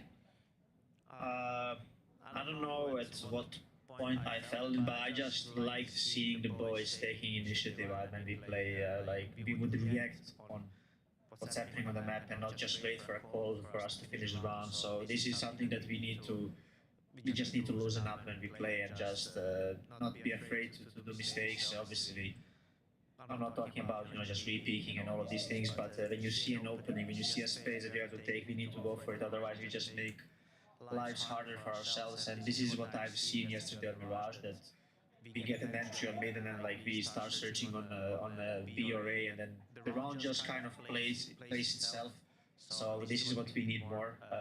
If we want to find our group, because this was one of our strengths before. So yeah, I think this is one of the key points for us, because I think on other parts we are pretty strong when it comes to the mood, the energy. Like we're all trying to fight for it. So it's just these in-game things that we have to kind of solve and just be a bit more comfortable at this particular stage. Falcons do avoid elimination yesterday, but now they must dodge the same bullets today. We are back with more action at Blast TV Austin Major with Falcons versus MIBR, another elimination stations on the line. Myself, Chris Spears, Kim, and Dupree are here to be guiding you through the second two best of threes that are coming up today. Let's talk about the Falcons conversation. We had a lot of time to be talking about them yesterday in that OG game. First two maps, Peter, still looking, very shaky for the Falcons. It felt like they almost got back to their former selves on that third map of Mirage, right? For Falcons yesterday, we talked about that they found themselves in a very dire situation and needed to get back, and they did so against OG, but it definitely wasn't pretty. And I think the most important thing out of yesterday was just that they got over the finish line and found some kind of confidence. And we've just heard Nico say in the interview as well that they need to start overcomplicating things. And I think that's a very easy thing to say for them, because they have so many good mid rounders that they don't have to have everything. Yeah, I agree with that sentiment. I think the first couple of maps yesterday weren't necessarily looking too great for Falcons, but then slowly but surely they warmed up into it, especially Monacy. We spoke about him, a big point of conversations. He had a rough first map, a decent second, and he was firing on all cylinders on the third map, involved in 6 opening duels, and finally playing the Monacy way of playing Counter-Strike. So he took charge of that team yesterday, and that's what Falcons need. It was kind of interesting when I was catching up with him in that post-match interview. It wasn't elation. It was breathing simply a sigh of relief. He didn't really feel like he was, too delighted to be in that situation. Obviously, it's better than elimination, but finding themselves in this situation anyway, that's a loss for Falcons, right? 100%, and I think if you were to ask the players to be completely honest, I think all of them are a little bit embarrassed by their performance. They're maybe shaken. They probably don't understand what's going on, why it's happening, but also embarrassing in the sense that Monacy is well aware, Nico is well aware, the whole Falcons organization is well aware that they shouldn't be in the position they are. But at the end of the day, they bounced back yesterday. They looked significantly better on the third map. Monacy looked significantly better as well. So that sign of relief, Peter, you bet that yourself. Maybe there can be a point where they can be like, okay, our major begins now. So what happened the first couple of days, let's forget about it. Now's the time. I don't recall Monacy having such a bad start to tournament ever, so that must have also been very new for him. Maybe that's also why he's racking the way he is, but for him to have a better day yesterday, it was still subpar what we know he can deliver, but for him to actually see the improvements coming out of day one, that must at least do something within his own mentality to just move forward and see this as a stepping stone into playing himself into the tournament. And they are, everyone in Falcons has a way more expectation. I think Matches was one of the guys that has actually stepped up tremendously for this tournament, and he's maybe the one that has the head on the chopping block and one that's been criticized a lot. I think Matches has been instrumental in their way inside the server, but also outside the server. Like, he's just showing so much character. Like, he wants to go and prove that he can play good counter Counter-Strike, he's been hyping up the team when they've been looking the most down. And I know for a fact that within Falcons, when things are looking dire and they don't get to a point where the confidence is going that way, he's always the go-to guy. He's always the one that reminds them, like, guys, we're here to play. We're playing Counter-Strike for a living. Like, this is what we're doing. Like, this is the best thing we could do. Stark contrast between his day one and his day two. As you said, Peter, he was firing on all cylinders yesterday, playing arguably the best Counter-Strike he's played in a Falcons jersey in 2025, and that's much needed right now. As you said, a lot of pressure on Maggies. He's most likely not going to be part of Falcons after this major, after the summer break. At least that's what the rumors are suggesting right now. So for him to come alive as well together with Monesi, two massive steps in the right direction. Yeah, very tricky situation for him to be finding himself in. Let's talk a little bit about Nico as well, because obviously I was catching up with him before this particular matchup. He was kind of saying, if I'm kind of going to paraphrase this, TLDR, he felt like the rounds were playing them, they weren't playing the rounds, which I think was kind of what we saw in maps 1 and 2. Felt like they got into their groove as we got into that third map. It's always, I get a big fine line to go out into a game and then having the rounds play out themselves and not overthinking. And I think when you look at Falcons, the expectations were so high on them that the pressure also for them to play perfect Counter-Strike, and also what they have shown coming into this tournament. Like, we know that they are a team that make limited mistakes, but they are getting carried by their individuals. And for them to look so flat like they did yesterday in terms of the mistakes they were making, and sometimes they just look clueless, was very uncharacteristic. And I think, as I touched on before, that they have so many great mid-rounders. Like, it's not that Kixen is supposed to have like the perfect plan from the get-go of the round.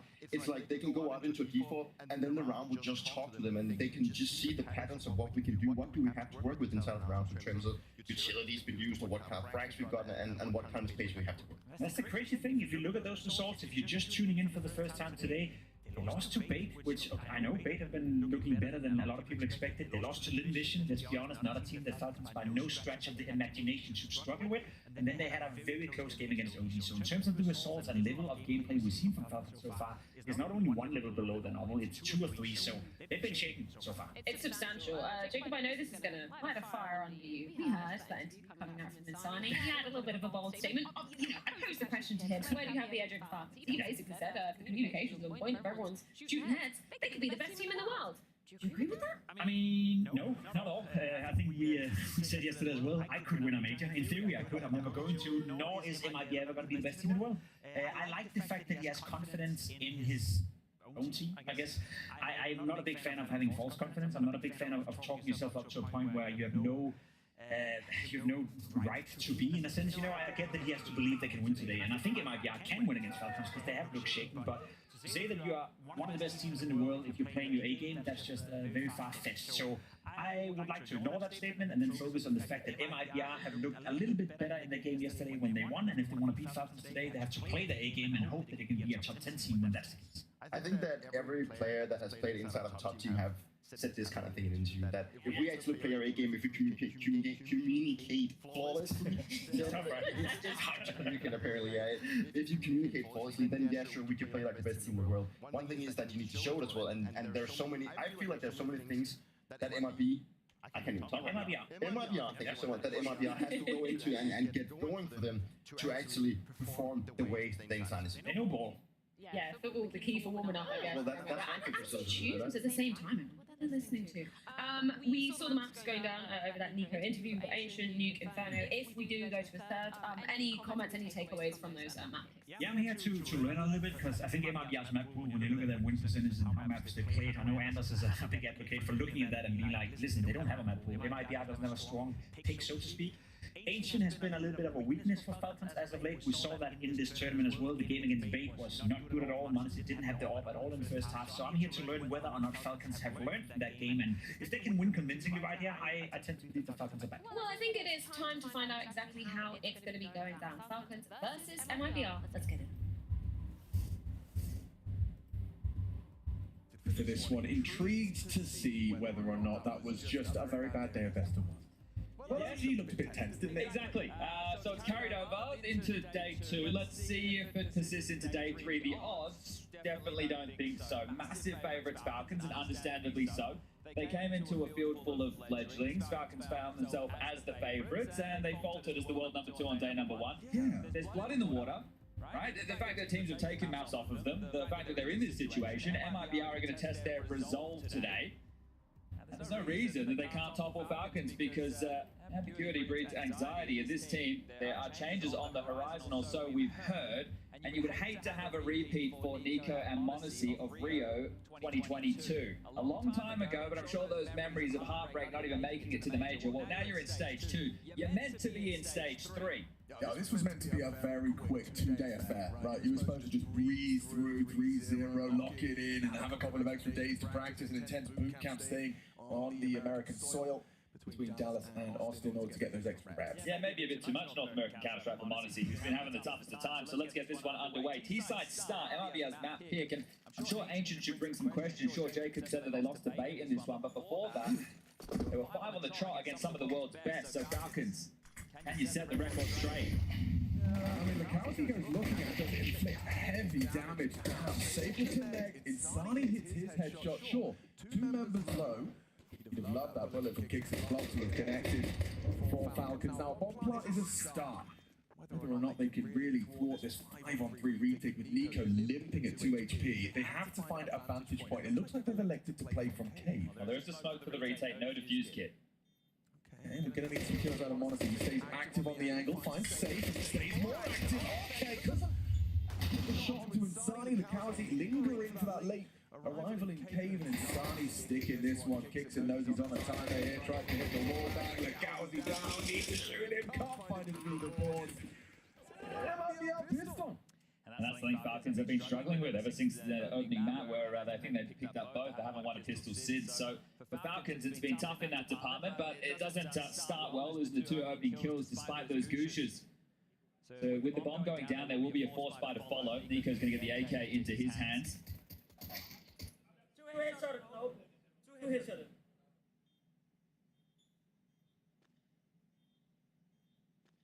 Double take on that one right there as we get into the fourth. So there will be 2 Galils, the dropped AK, and a couple of pistols to work with. Limited on the util, so we're not going to try and fight fire with fire, as taking this mid control will be no issue for Insani.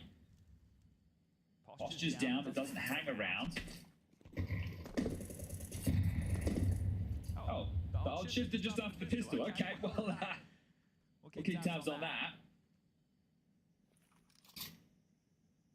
All it took. Single round. There's a little more belief for MIBR. Bruno playing a block with Util there. You can see him on the jiggle as warning shot comes out of Tesses. Now there is support. You can see close by a donut player as well as somebody from Red who can pop back quite quickly. They're going to be to find his opening kill. It doesn't seem likely. Bruno, the jiggles. This is almost a flawless way in which to get this information safely. A la, you know, inner on train. Should be able to get this info as a bit of a beacon for his team. There you go, block, and then smoke can land on top of it, unless they dare disrespect the incendiary. Soften up Kicks into half No Kevlar on him, so that extra hurts. It feels like you might have to reroute at this juncture, but they are just going to linger in A main, so there's no information right now for MIBR towards B. They've stacked 3 players over towards there, so now it's going to be a little bit easier to break in. Breno up towards Tree, Insani over towards Temple. Yeah, they reback him, and it's worked wonderfully. Both of them winning their initial duel. Now, it is up to Insani to get anything more. He doesn't really have the help, but he manages to remove Nico from the pack. 2 on 3, rotation through CT. Tessus finds himself a weapon. Monacy finds himself a headshot. Knife out from Lukowski, trying to catch him timing. The element of surprise. Monacy inaccurate as he gets that bomb down. Doesn't have his weapon out in time. This is blank. Yeah, Exit seems to have booked it here. Tessus not focused on it. Is hidden, obscured by that big box, but still in his blind spot. Jumps up, catches a glimpse of the tip of the head. Doesn't see a kit for these 2, but still a very uncomfortable. But Tessus overwhelmed, overrun. The MP9 runs him down. Okay, well, they will pick up an M4 and an AK and carry that through, but a 10-second round. Both have come with the diffusers. This one, a whole lot harder for the Brazilians to get past, but they do manage to weather the storm. Monacy has 4K if they want to go for another hero AK into the mix. So they can continue to apply the pressure. But the bravery here from Lukowski, just pushing through that smoke backside, taking the fight, isolating the duel, and then putting Tessus in a tough spot. And they're going to buy again. So in for a penny, in for a pound are the Falcons right now. Money's name of the games is going to be 3 Galils, a Deagle, and now an AK. It's still limited util, but they know that MIBR's purchases are brittle. Going to be able to drop M4s across, so they're fully fledged. Kids to work with, util there as well. Would you say this is the buying pattern of a confident team? I think that they believe they can go toe-to-toe with the firepower, and they should. This is a team to be feared. You see that individual firepower on display in this one. Lakowski just sweeps through. By virtue of that door's smoke, whether or not he sticks around remains to be seen, because Kickson, he's going to be cooking up a flash for them to take this space upon the fade. And this is the thing, is there a redeploy of the smoke towards doors? First one's faded, Lakowski tucks in, against the opener. Yeah, he's got away with murder there. He's even got himself a blocking till piece if he gets... Oh, he's under pressure. Yeah, okay. Oh, that's a quick reaction shot out of Tesses. By removing Insani, now Lakowski trying to force him out of his position. Monacy, he'll hit flush him out. This investment looking to be justified. Just 2 to find. The unknown entity lying await in cave. No spotting for the heaven relocation to A. But not in any hurry here. You've got 50 seconds. Nico's just stretching his legs in mid, and it does look like that pivot is starting to take shape. Gamble right now from these two onto the B side exit. Cave player. He'll be joined by Breno, and you've just touched upon it. They are going to avoid the biggest point of the thread, and it looks like MIBR will just have to save. So the bomb will go down on A. 4 players likely to stay alive unless Falcons want to opt for the hunt, and put a back and forth nature out the gates of this one. You know, when I saw the news of the Falcons loss for Monacy and Nico reunited, and so many big names alongside with Magisk as well, I'm surprised by how much attention Tessus has drawn to himself. He really has kind of demonstrated a pretty solid case for him to be in this team. His mechanical ability on display. I think he's taken to this team very positively. I think this is the thing, when you're in a team of this stature and you have to perform. We've had a lot of big roster changes out of Falcons in the last year and a bit, and the expectation is with money should come results. They took a core at the start of the year again. This time it's been more successful than last. Helps when you can get Nico and then Monacy joining within a 6-month time span. But it's about who's going to get replaced next, which is a story for after the major. Yeah. But they definitely been the most competitive team to vitality in the first 6 months of 2025, and that's why it would be such a shame to not even see them to get a chance to play in stage 3. Lakowski, even though he gets the opener here, he fumbles his U-turn. So the molly's under pressure, the smoke is bad, it's allowing the teams to work their way into ramp, and because of that, they're able to burrow themselves in and get a couple of key frags. So very well done, and the tactical timeout called to get on the microphone immediately. MIBR, they don't like the way that one felt. And when you looked at the video going into today, it felt tough for MIBR to go anywhere. With Anubis being the ban of Falcons, that's one of the maps that you would have liked to have seen MIBR to have a pick in, but hey, not the case. Removed from the pool, and then Dust 2 gone. It's like, okay, well, Falcons are pretty good on that, but they also have a few more that they can turn to. When I saw Ancient as the pick, and then Falcons deciding to start on the T side, they want to make sure that they can deliver the tone. Moving to Nuke as map number 2. There's a guaranteed in this one, as both coaches get a moment on the mic. They will be able to hedge in behind the saves. It's going to be a Famous, an MP9, and a Deagle joining the M4s carried across. This is your chance to break in if you're Falcons. You win this round, and you should be able to make it a third without much problem whatsoever.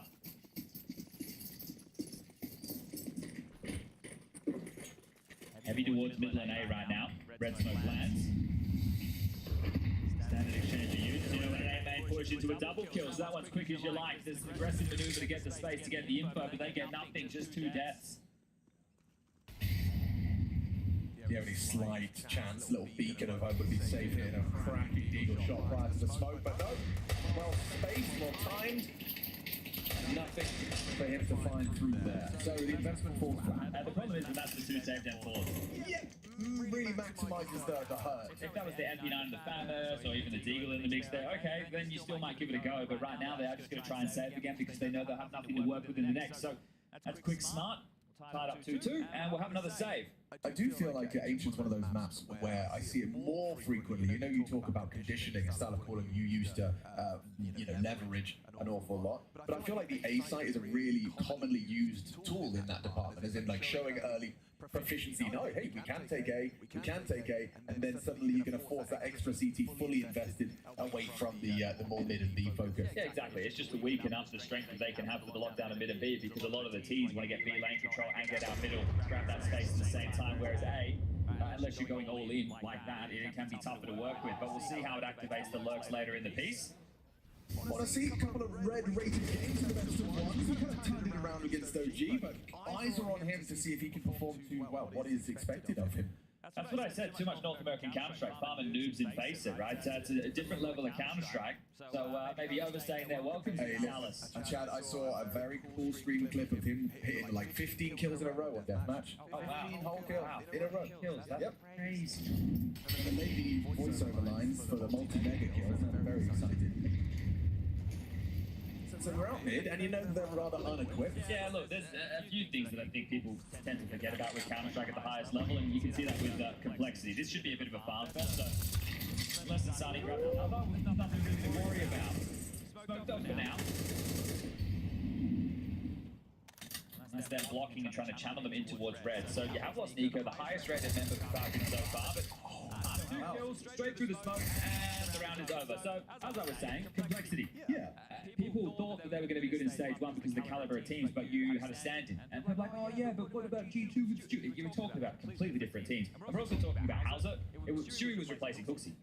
He wasn't replacing one of the best players in the team. Hauser is like a top 10 AWPer in the world when he's on, right? So I think complexity got overrated. This isn't to send any junior slander, it's actually to say Hauser's a great player. That's what that's to do. Wow, so Chad hates North America confirmed. Well, North America hates themselves. M80 eliminated now. So at the moment, if you're a North American Counter-Strike fan, you better be loving Brazil, because they're the only ones that can keep you spots going forward into the next major. Budapest coming up later in the year.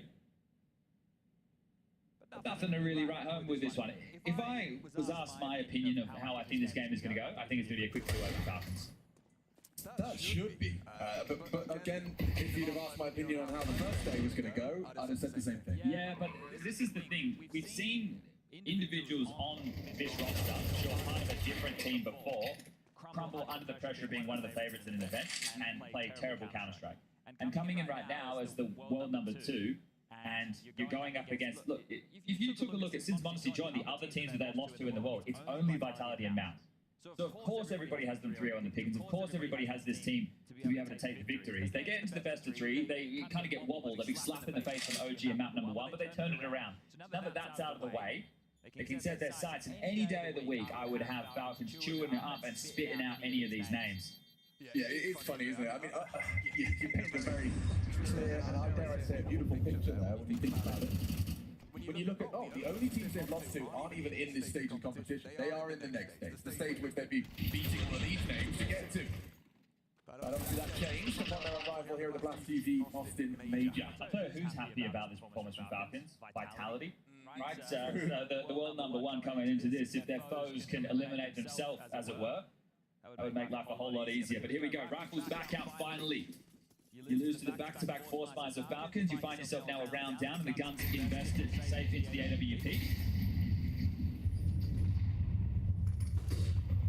We'll be asking questions here with a bit of a clash between Nico and Insani. Continues to just play more passive on that donut cross. Smoked now. Ooh, looks like it might boost. Yeah, Brenner's going to be set up. Just for an angle for Heaven. He won't see much more. Won't see anything, actually. A nice shallow one from Nico. Yeah, I like with the slip under his nose anyway. So 3 out through middle, 2 over towards B lane. Are they going to jump up Heaven and look for the B finish? If they do, they're 3 towards that side. As Kickson trying to show us the specky wallbangs.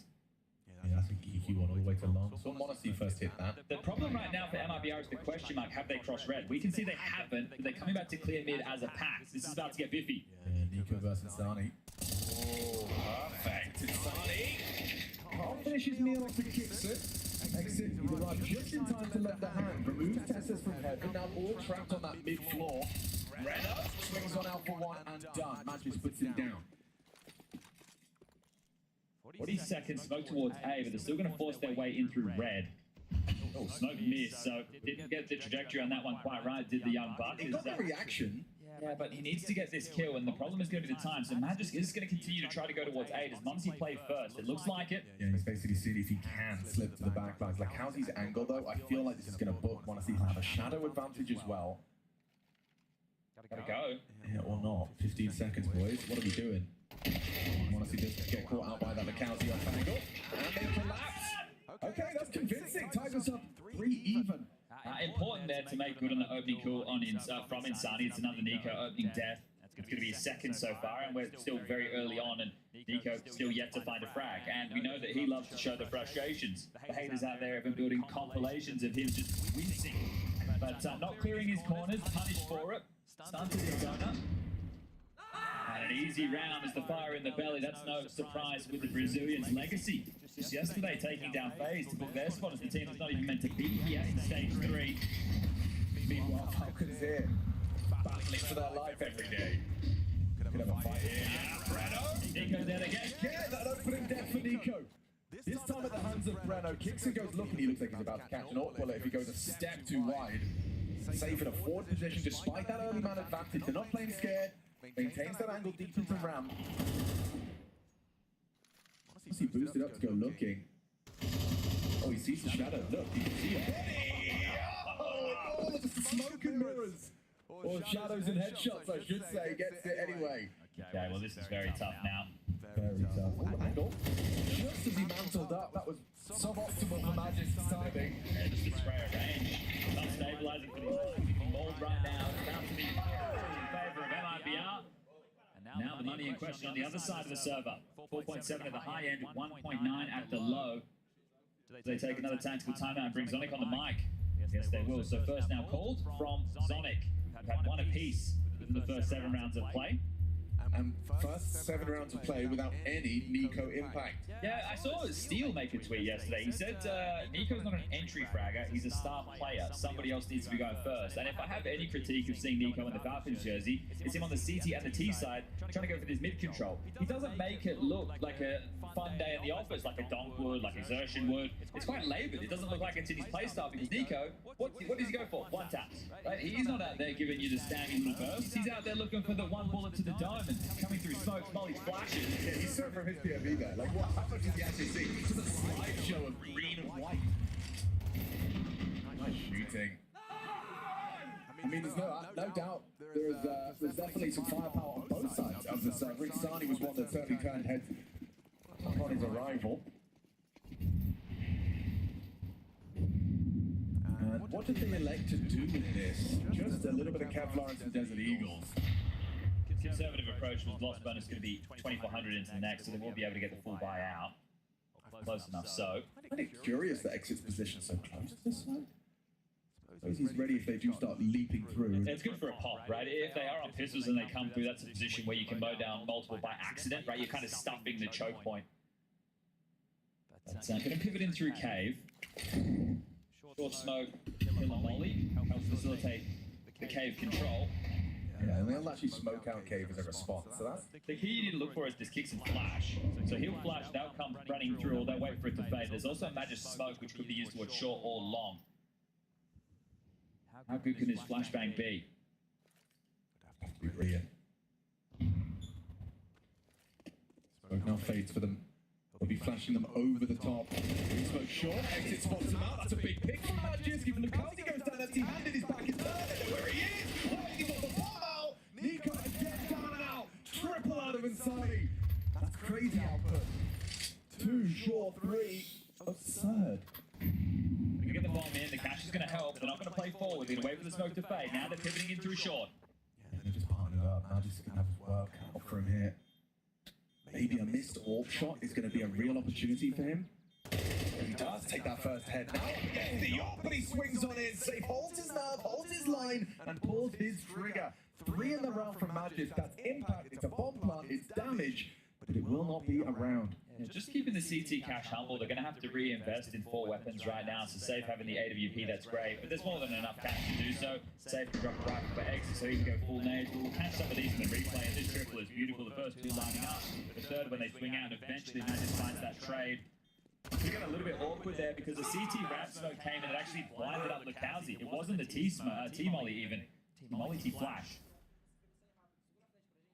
Could call it a decoy. We're going through all the nades right there. It's kind of like Jason last night. Yeah, it's going to be 2 rounds the difference. So pistol conversion and 3 back from Falcons. Now 3 out of the Brazilians.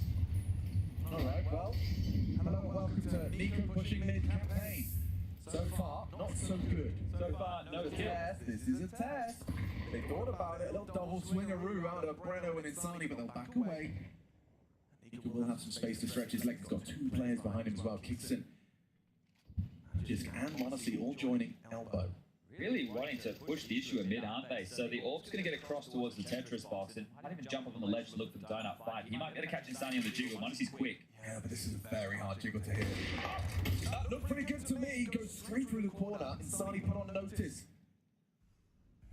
Kowsey activating. Oh, we got the info. Teslas ready for the swing. Nails the first headshot onto Kowsey. Knows there's more. Swings on in. Can't hold it. Can't control it. Exit removes it. 4 on 4. I love the moving pieces right now with MRBR. Safe forward in K, but it's the main push right now highlighted by our ops team. Breno and Insani with so much room. Nico's in red, sure, but doesn't count for an awful lot. 45 seconds on the clock and looking to pipe up the ramp into exit sight. That's their last smoke chance, so yeah. Throw that out towards long. Exit just going to be spotted for the cross. Oh, he does that again. He's dead to the orb. And Nico doesn't spot this. BBC! Oh, and he goes down completely empty-handed, baffled at 0-7. Oh, he had a chance with the orb. Safe does go down. Exit stuck along the long side. That's the Monacy pickup. He's responsible for Cave as kicks and digs in long. Swing, catches and spanks. Nice catch onto Insani. It's Breno slipping out. Ahead of their perhaps expected timing. And oh, they nearly line up. Monacy sprints away. Knife out, gets up. This shot looking awkward here. 18 HP. All he has to work with poor Breno. And that bomb ticket away. Headshot found. Monacy, good work to find and scavenge that M4 to make that a whole lot easier. Touch and go there for a moment, wasn't it? MRBR, the comms seem to be flowing right now, and they're having reactions to the space they're losing. This is Rainbow from Teslas. The jump spot sets himself up for one. They get in towards B, but they're boxed in. So Kickson being given the space there by that Monacy AWP kill. And then he has to go into the rifle.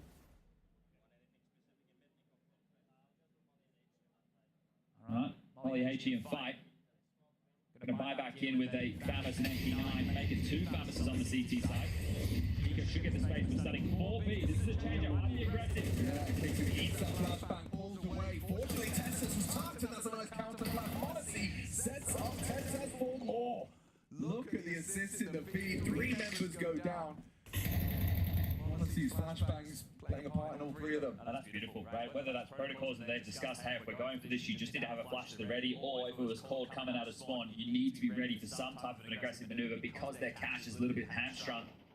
Yeah, they didn't have enough to be playing a standard round. I do love the fact that the MRBR are trying things, right? You can't just sit and play default round after round. So this AWP and Famous, will they get to retain it? That's the question, because we can see the B-bomb sites open as Nico. Searching A, still looking for his first kill. Some exits, they're not the most glamorous, but they'll make a dent in MIBR. Yeah, I mean, removing this up would be very valuable at the tail end of this defensive half. Nice tap. Oh, I love the little POV. From Safe, yeah, just POV now, guys. Nico's coming. Safe is trying, attempting to save. Oh, yeah, he's seen you. He knows what you're up to.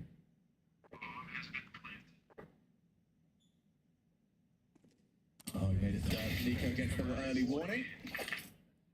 No AWP for Safe. 5-5. Competitive on Ancient, despite it being a bit of an eyebrow raiser in the beta, but the desk discussed how difficult it would have been for MRBR to just find it. They're not going to have anywhere to go, yeah, to be honest with you. Those are the flashes, you can see just thrown that over.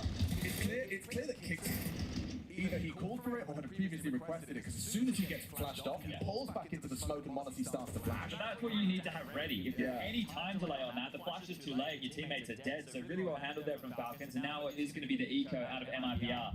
So a chance for Falcons to take the lead. A big red stack.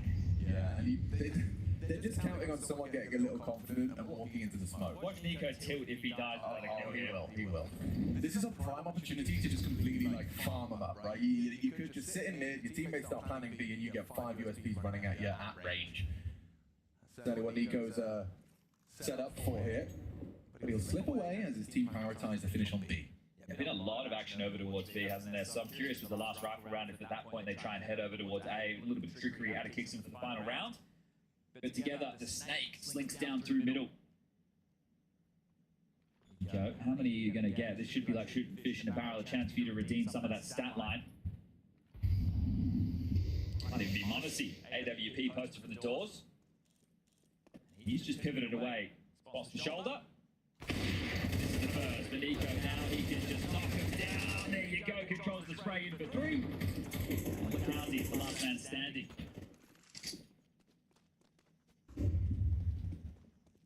This is everyone's least favourite teammate in a pug. What is he doing? You know, he's like, you're on an eco. You saved what? You trying to avoid $300 kill reward or something? Let's see if you can somehow snatch back an AK-47. Okay, yeah, sure. No trying to min-max. Yeah.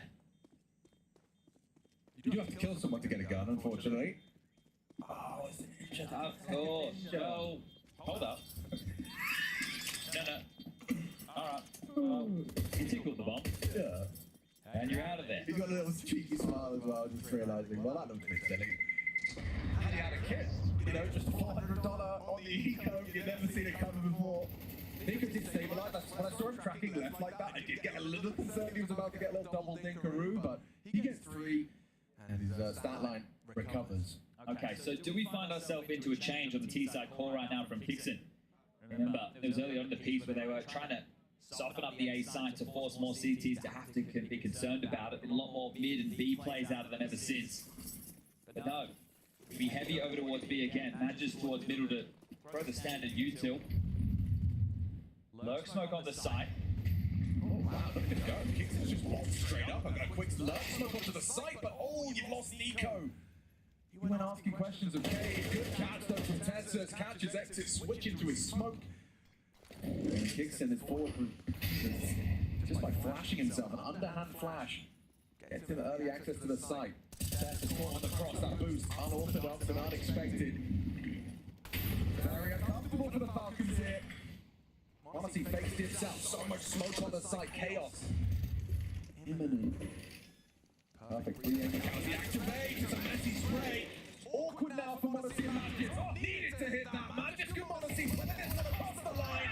And with their powers combined, a double kill each, they end the half as they need to go on. A run of 4 from Falcons, trying to take Ancient and trying to survive the day here at Blast TV Austin.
Nico and no pistol, and yet Falcons come into our second half of our first map in this elimination game with a lead, 7-5. MIBR taking now to the attacking side.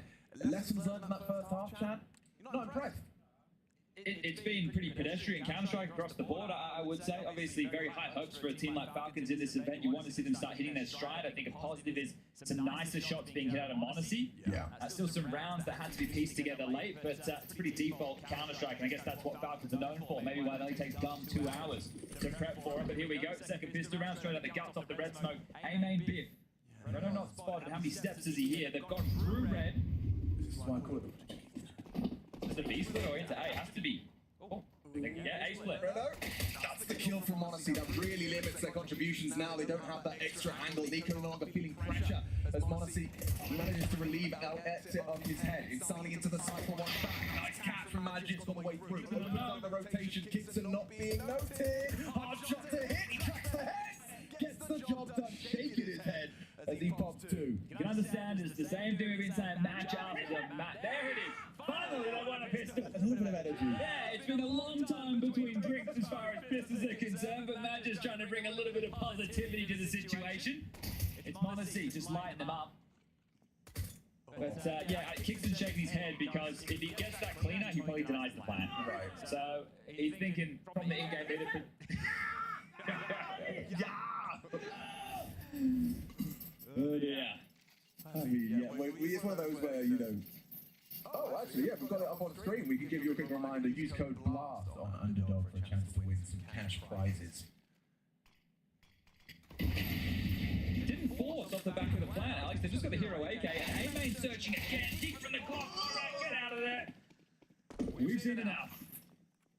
2 players brought down to 50 HP by Glocks. That is a tough one to deal with. Nico's going to jump spot red as Insani's able to work his way out middle with that aforementioned AK. How much impact can the young Brazilian find? Dixon looks like he wants to start searching down ramp with the MP9. Magic is going to join him, so the two of them partner up to take some space. Safe, currently viable as a frag over towards heaven for now. And Lukazi might go... Oh, these bloody Glocks. I can't believe he's done 81 damage. They've found so many dinks with Glocks so far. So the aim's on point for the Brazilians. If they had better guns, they'd be a few kills. Insani does. So I'm just like slightly concerned for the Falcons if these Glocks do anything else. Gonna maneuver into this cave setup though. Nico, you have to get a kill. We get mates away! Oh, the stress! It's fine. Kickson's not stressed. He gets 2.5. Nico's dead. Not cleared. Oh, man. Sigh of relief from him as he doesn't get cleared. Gets himself a kill and that AK upgrade. They will be planting though. They're getting an awful lot out of this round, Chad. It's already costly. And I don't even see a kit. Why is it not helpful? Why is it so low? Why is this so awkward? And he's just seen the kit. The cows are communicating. Perhaps they don't have one on site. Okay, they could really lose this. It feels very losable. It's an open plant. You boost up, but it's an M4. Oh my god! He goes down! Another one available! The county and exit. Someone's got to hold this. It all falls to the cover of Magic. What can he get done? Texas is gone and they've lost it! Forget about the AK. Forget about the hero AK. That's not even in the conversation. It's the pesky pistols. The pistols, the Glock dicks. Oh no! That is an absolute mare. Oh! Kingston gets 2.5. He gets overrun. Nico goes down through the throat. The damage on the other three, remember, 2 of them got put to half HP pushing animated at the start of the round. So the dinks that were done by the Glock earlier in the piece, that is a calamity right there. A miserable round to lose. Lovely use of that, like, late round boost. Look what it's done to the Falcons' economy. That's a different story, right? Okay, oh, the AK gets an opening kill, and then he doubles up, and they pick up a rifle. No, it's Glocks getting digs. Glocks getting digs, and an MP9 just arriving. The County's just going to score it straight into the side, puts a bullet between the eyes. Monacy's gone, and he gets a second on the Kingston. Okay, is the round over? Nico doesn't seem to think so. Neither does Tessa. He slips out, removes Insani from the bomb site, denying the plant. He's sticking around for more. There is body shots connecting. You see Brano and Safe left wanting at half HP. Now don't forget Tessa's and Magic's only equipped with Deeks. This FAMAS really wants to stick around, at least have a bit more output from him. Hard shots to track. Nico and Magic's get that back. Tessa, sneak up, getting the job done. It's exit in the clutch. down on default and plenty of time to cook. So will be useful.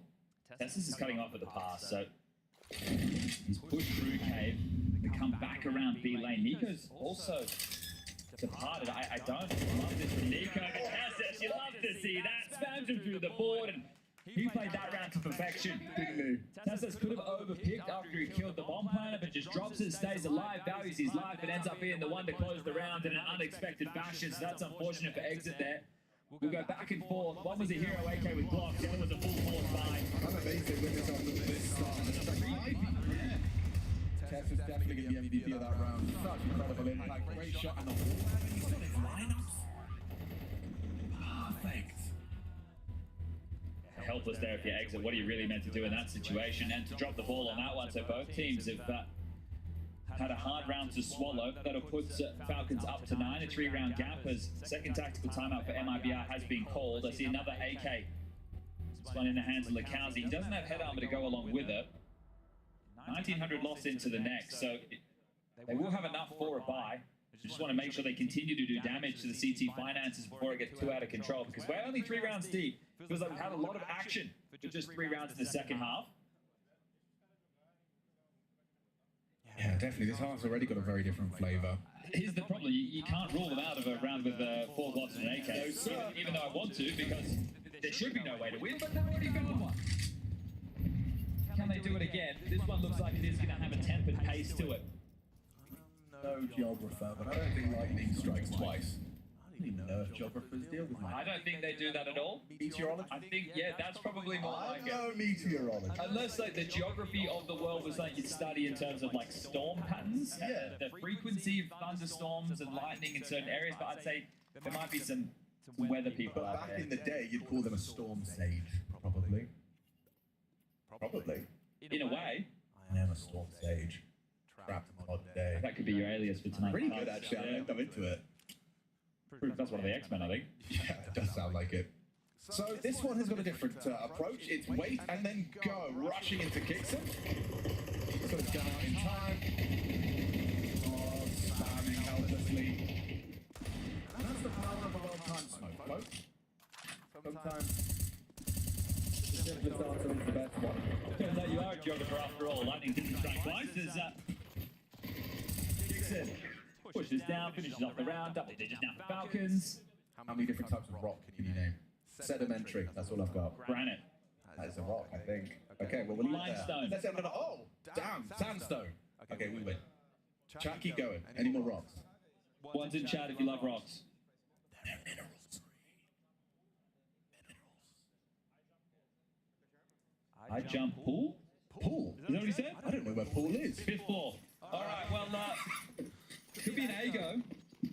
Yeah, X is already lining up some util to throw straight towards CT spawn. They're going to rush A. Nico out mid. Once he finds nothing either, there's not going to be a quick response to this. CT smoke's already landed. Whiffed it. Absolutely bamboozled it. Right there. And safe for planning. Oh, that's a messy one. Honestly, gets nothing done. There was 2 on his screen. He kind of got just too much of a target-rich environment. Got a little overwhelmed. How do you hit a skyball in a CT smoke? I can't quite understand that. Harder to hit that than what the actual CT. Majesty Nico are retaking this one very nonchalantly. Everyone's dead. Wallbang headshot through a smoke, of course. Well, Lakowski's on his own because exit up to exit tricks.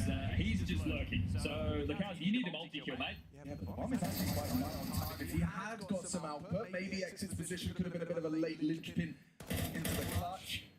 The fuse is planted for him. Nico seems to find the covering fire. Another body goes down. The fuse comes through. He'll farm up a couple of extras. Triple kill from Exit. Solid output. The 11th round is Falcons, and that's kind of where the focus is drawn. This second half from MIBR is going down the gurgler fast. Yeah, and you hate that as well. Like, messing up little details like smokes. When the call was good, there was nobody home. They went for the B lane and the mid press. There was 3 players dedicated towards middle. You were in towards the site. You get the bomb planted. You know, if you had the safety of the utility landing properly, the comms not having to be chaotic, players not needing to pull out nades, start focusing on the territory you're going to take. Maybe, just maybe, that could have been your round. But stressed out now, final tactical timeout, and this one looks like it could be over quick. Smart nuke up next, Inferno if we need it. And Falcons finding form. Well, they finally won a pistol, Alex. Next map, let's see if they can get a pistol and a conversion. Well, that's, yeah, you have to go stage by stage. They're just going to power up. We got FaZe versus 3D Max coming up next. That is a 2-1 fixture. I'm excited for that one. It's a team that a lot of people are intrigued to see what kind of level of form you can get just immediately throwing a wild card AWPer into the mix. Well, everyone's loving the FaZe hype train at the moment. It's just that simple. Well, a partial. So essentially, you still have some threats, but you're playing for OT. What I find interesting, Chad, is that Nico's cheated over as well. So how are Falcons going to operate without any mid-info? Is it just a kind of question of, like, at some point, Monacy checks in the red cross, like, it is a timer? Feels like this is part of prep. Okay. Just playing this heavy towards B and staying so staunch with it. Now that U2 drops elsewhere, it actually pulls Nico away. Tessa's starting to pivot back from Cave. Monacy still posted on the line. Oh, he's actually missed it. Just looked away. Started to move his scope just upon the first peak. See, there are concerns right now for Falcons because they didn't have eyes on middle, like you touched upon, so they don't know if anybody's crossed towards red. Monacy will have to worry about that. Nico needs to worry about A. Magic covers Donut, which now makes this B defense a whole lot weaker. Yeah, it's just the two of them, and Kixon's just tucked in the cover. So he's just going to try and play spoiler. It looks like Tessa's kind of sending him off, sending him down the river. And no block utility between the two of them. Cave, though, it is a very tight choke point. Here comes the U2. They'll concede. Yeah, okay, play retake. Bomb should go down. Well, Texas can maybe do something here. Still a tough angle. Not a comfortable angle, especially with good flashes like that. Now the Tech-9 surge forwards. They confirm Texas' presence, and the ball will go down. And not the other, but this far. Anything else? Seems like a bit of a pipe dream. I say that. LeCounty does remove Kixon. It's Sunny in the cave side. It's all Speedway. So no threats from late round, Cave. Rushes them back, but instead he wants to force a fight. It still is a fight from Safe. Makes it work with just the P2. Manages gets to it low. Softened up for that Insani D. Kind of needed to hit 2 consecutive bullets here. Yeah, swings into Nico. Plenty of time for a 12th round on the defuse. Okay. Well, the buy does come through. Obviously, the max loss bonus in play with the extra cash money. Insani and LeCounty, 17 and 16 apiece. So the two of them delivering in the frag department. Goes all in vain as MRBR step down the barrel of a loss on their map choice. That round's a great example of, you know, how you're trying to hammer it into the people we're playing with. That you can give people the sight sometimes. It's fine, right? You can give over the plan. As long as you win the round, you understand your protocols as far as the retake is concerned. But let's go. Likely the final rounds here. Well, Nico's got a partner in crime for the mid-hole this time. Yeah, Monacy also there to throw some flashes in case there was a barrage utility coming back their way. With the surge injury having Tessus is going to meet exit, but completely blind right now. Both of them blind in the smoke. Tessus gets out first. That's a huge advantage now, but it does leave a potential cave slip.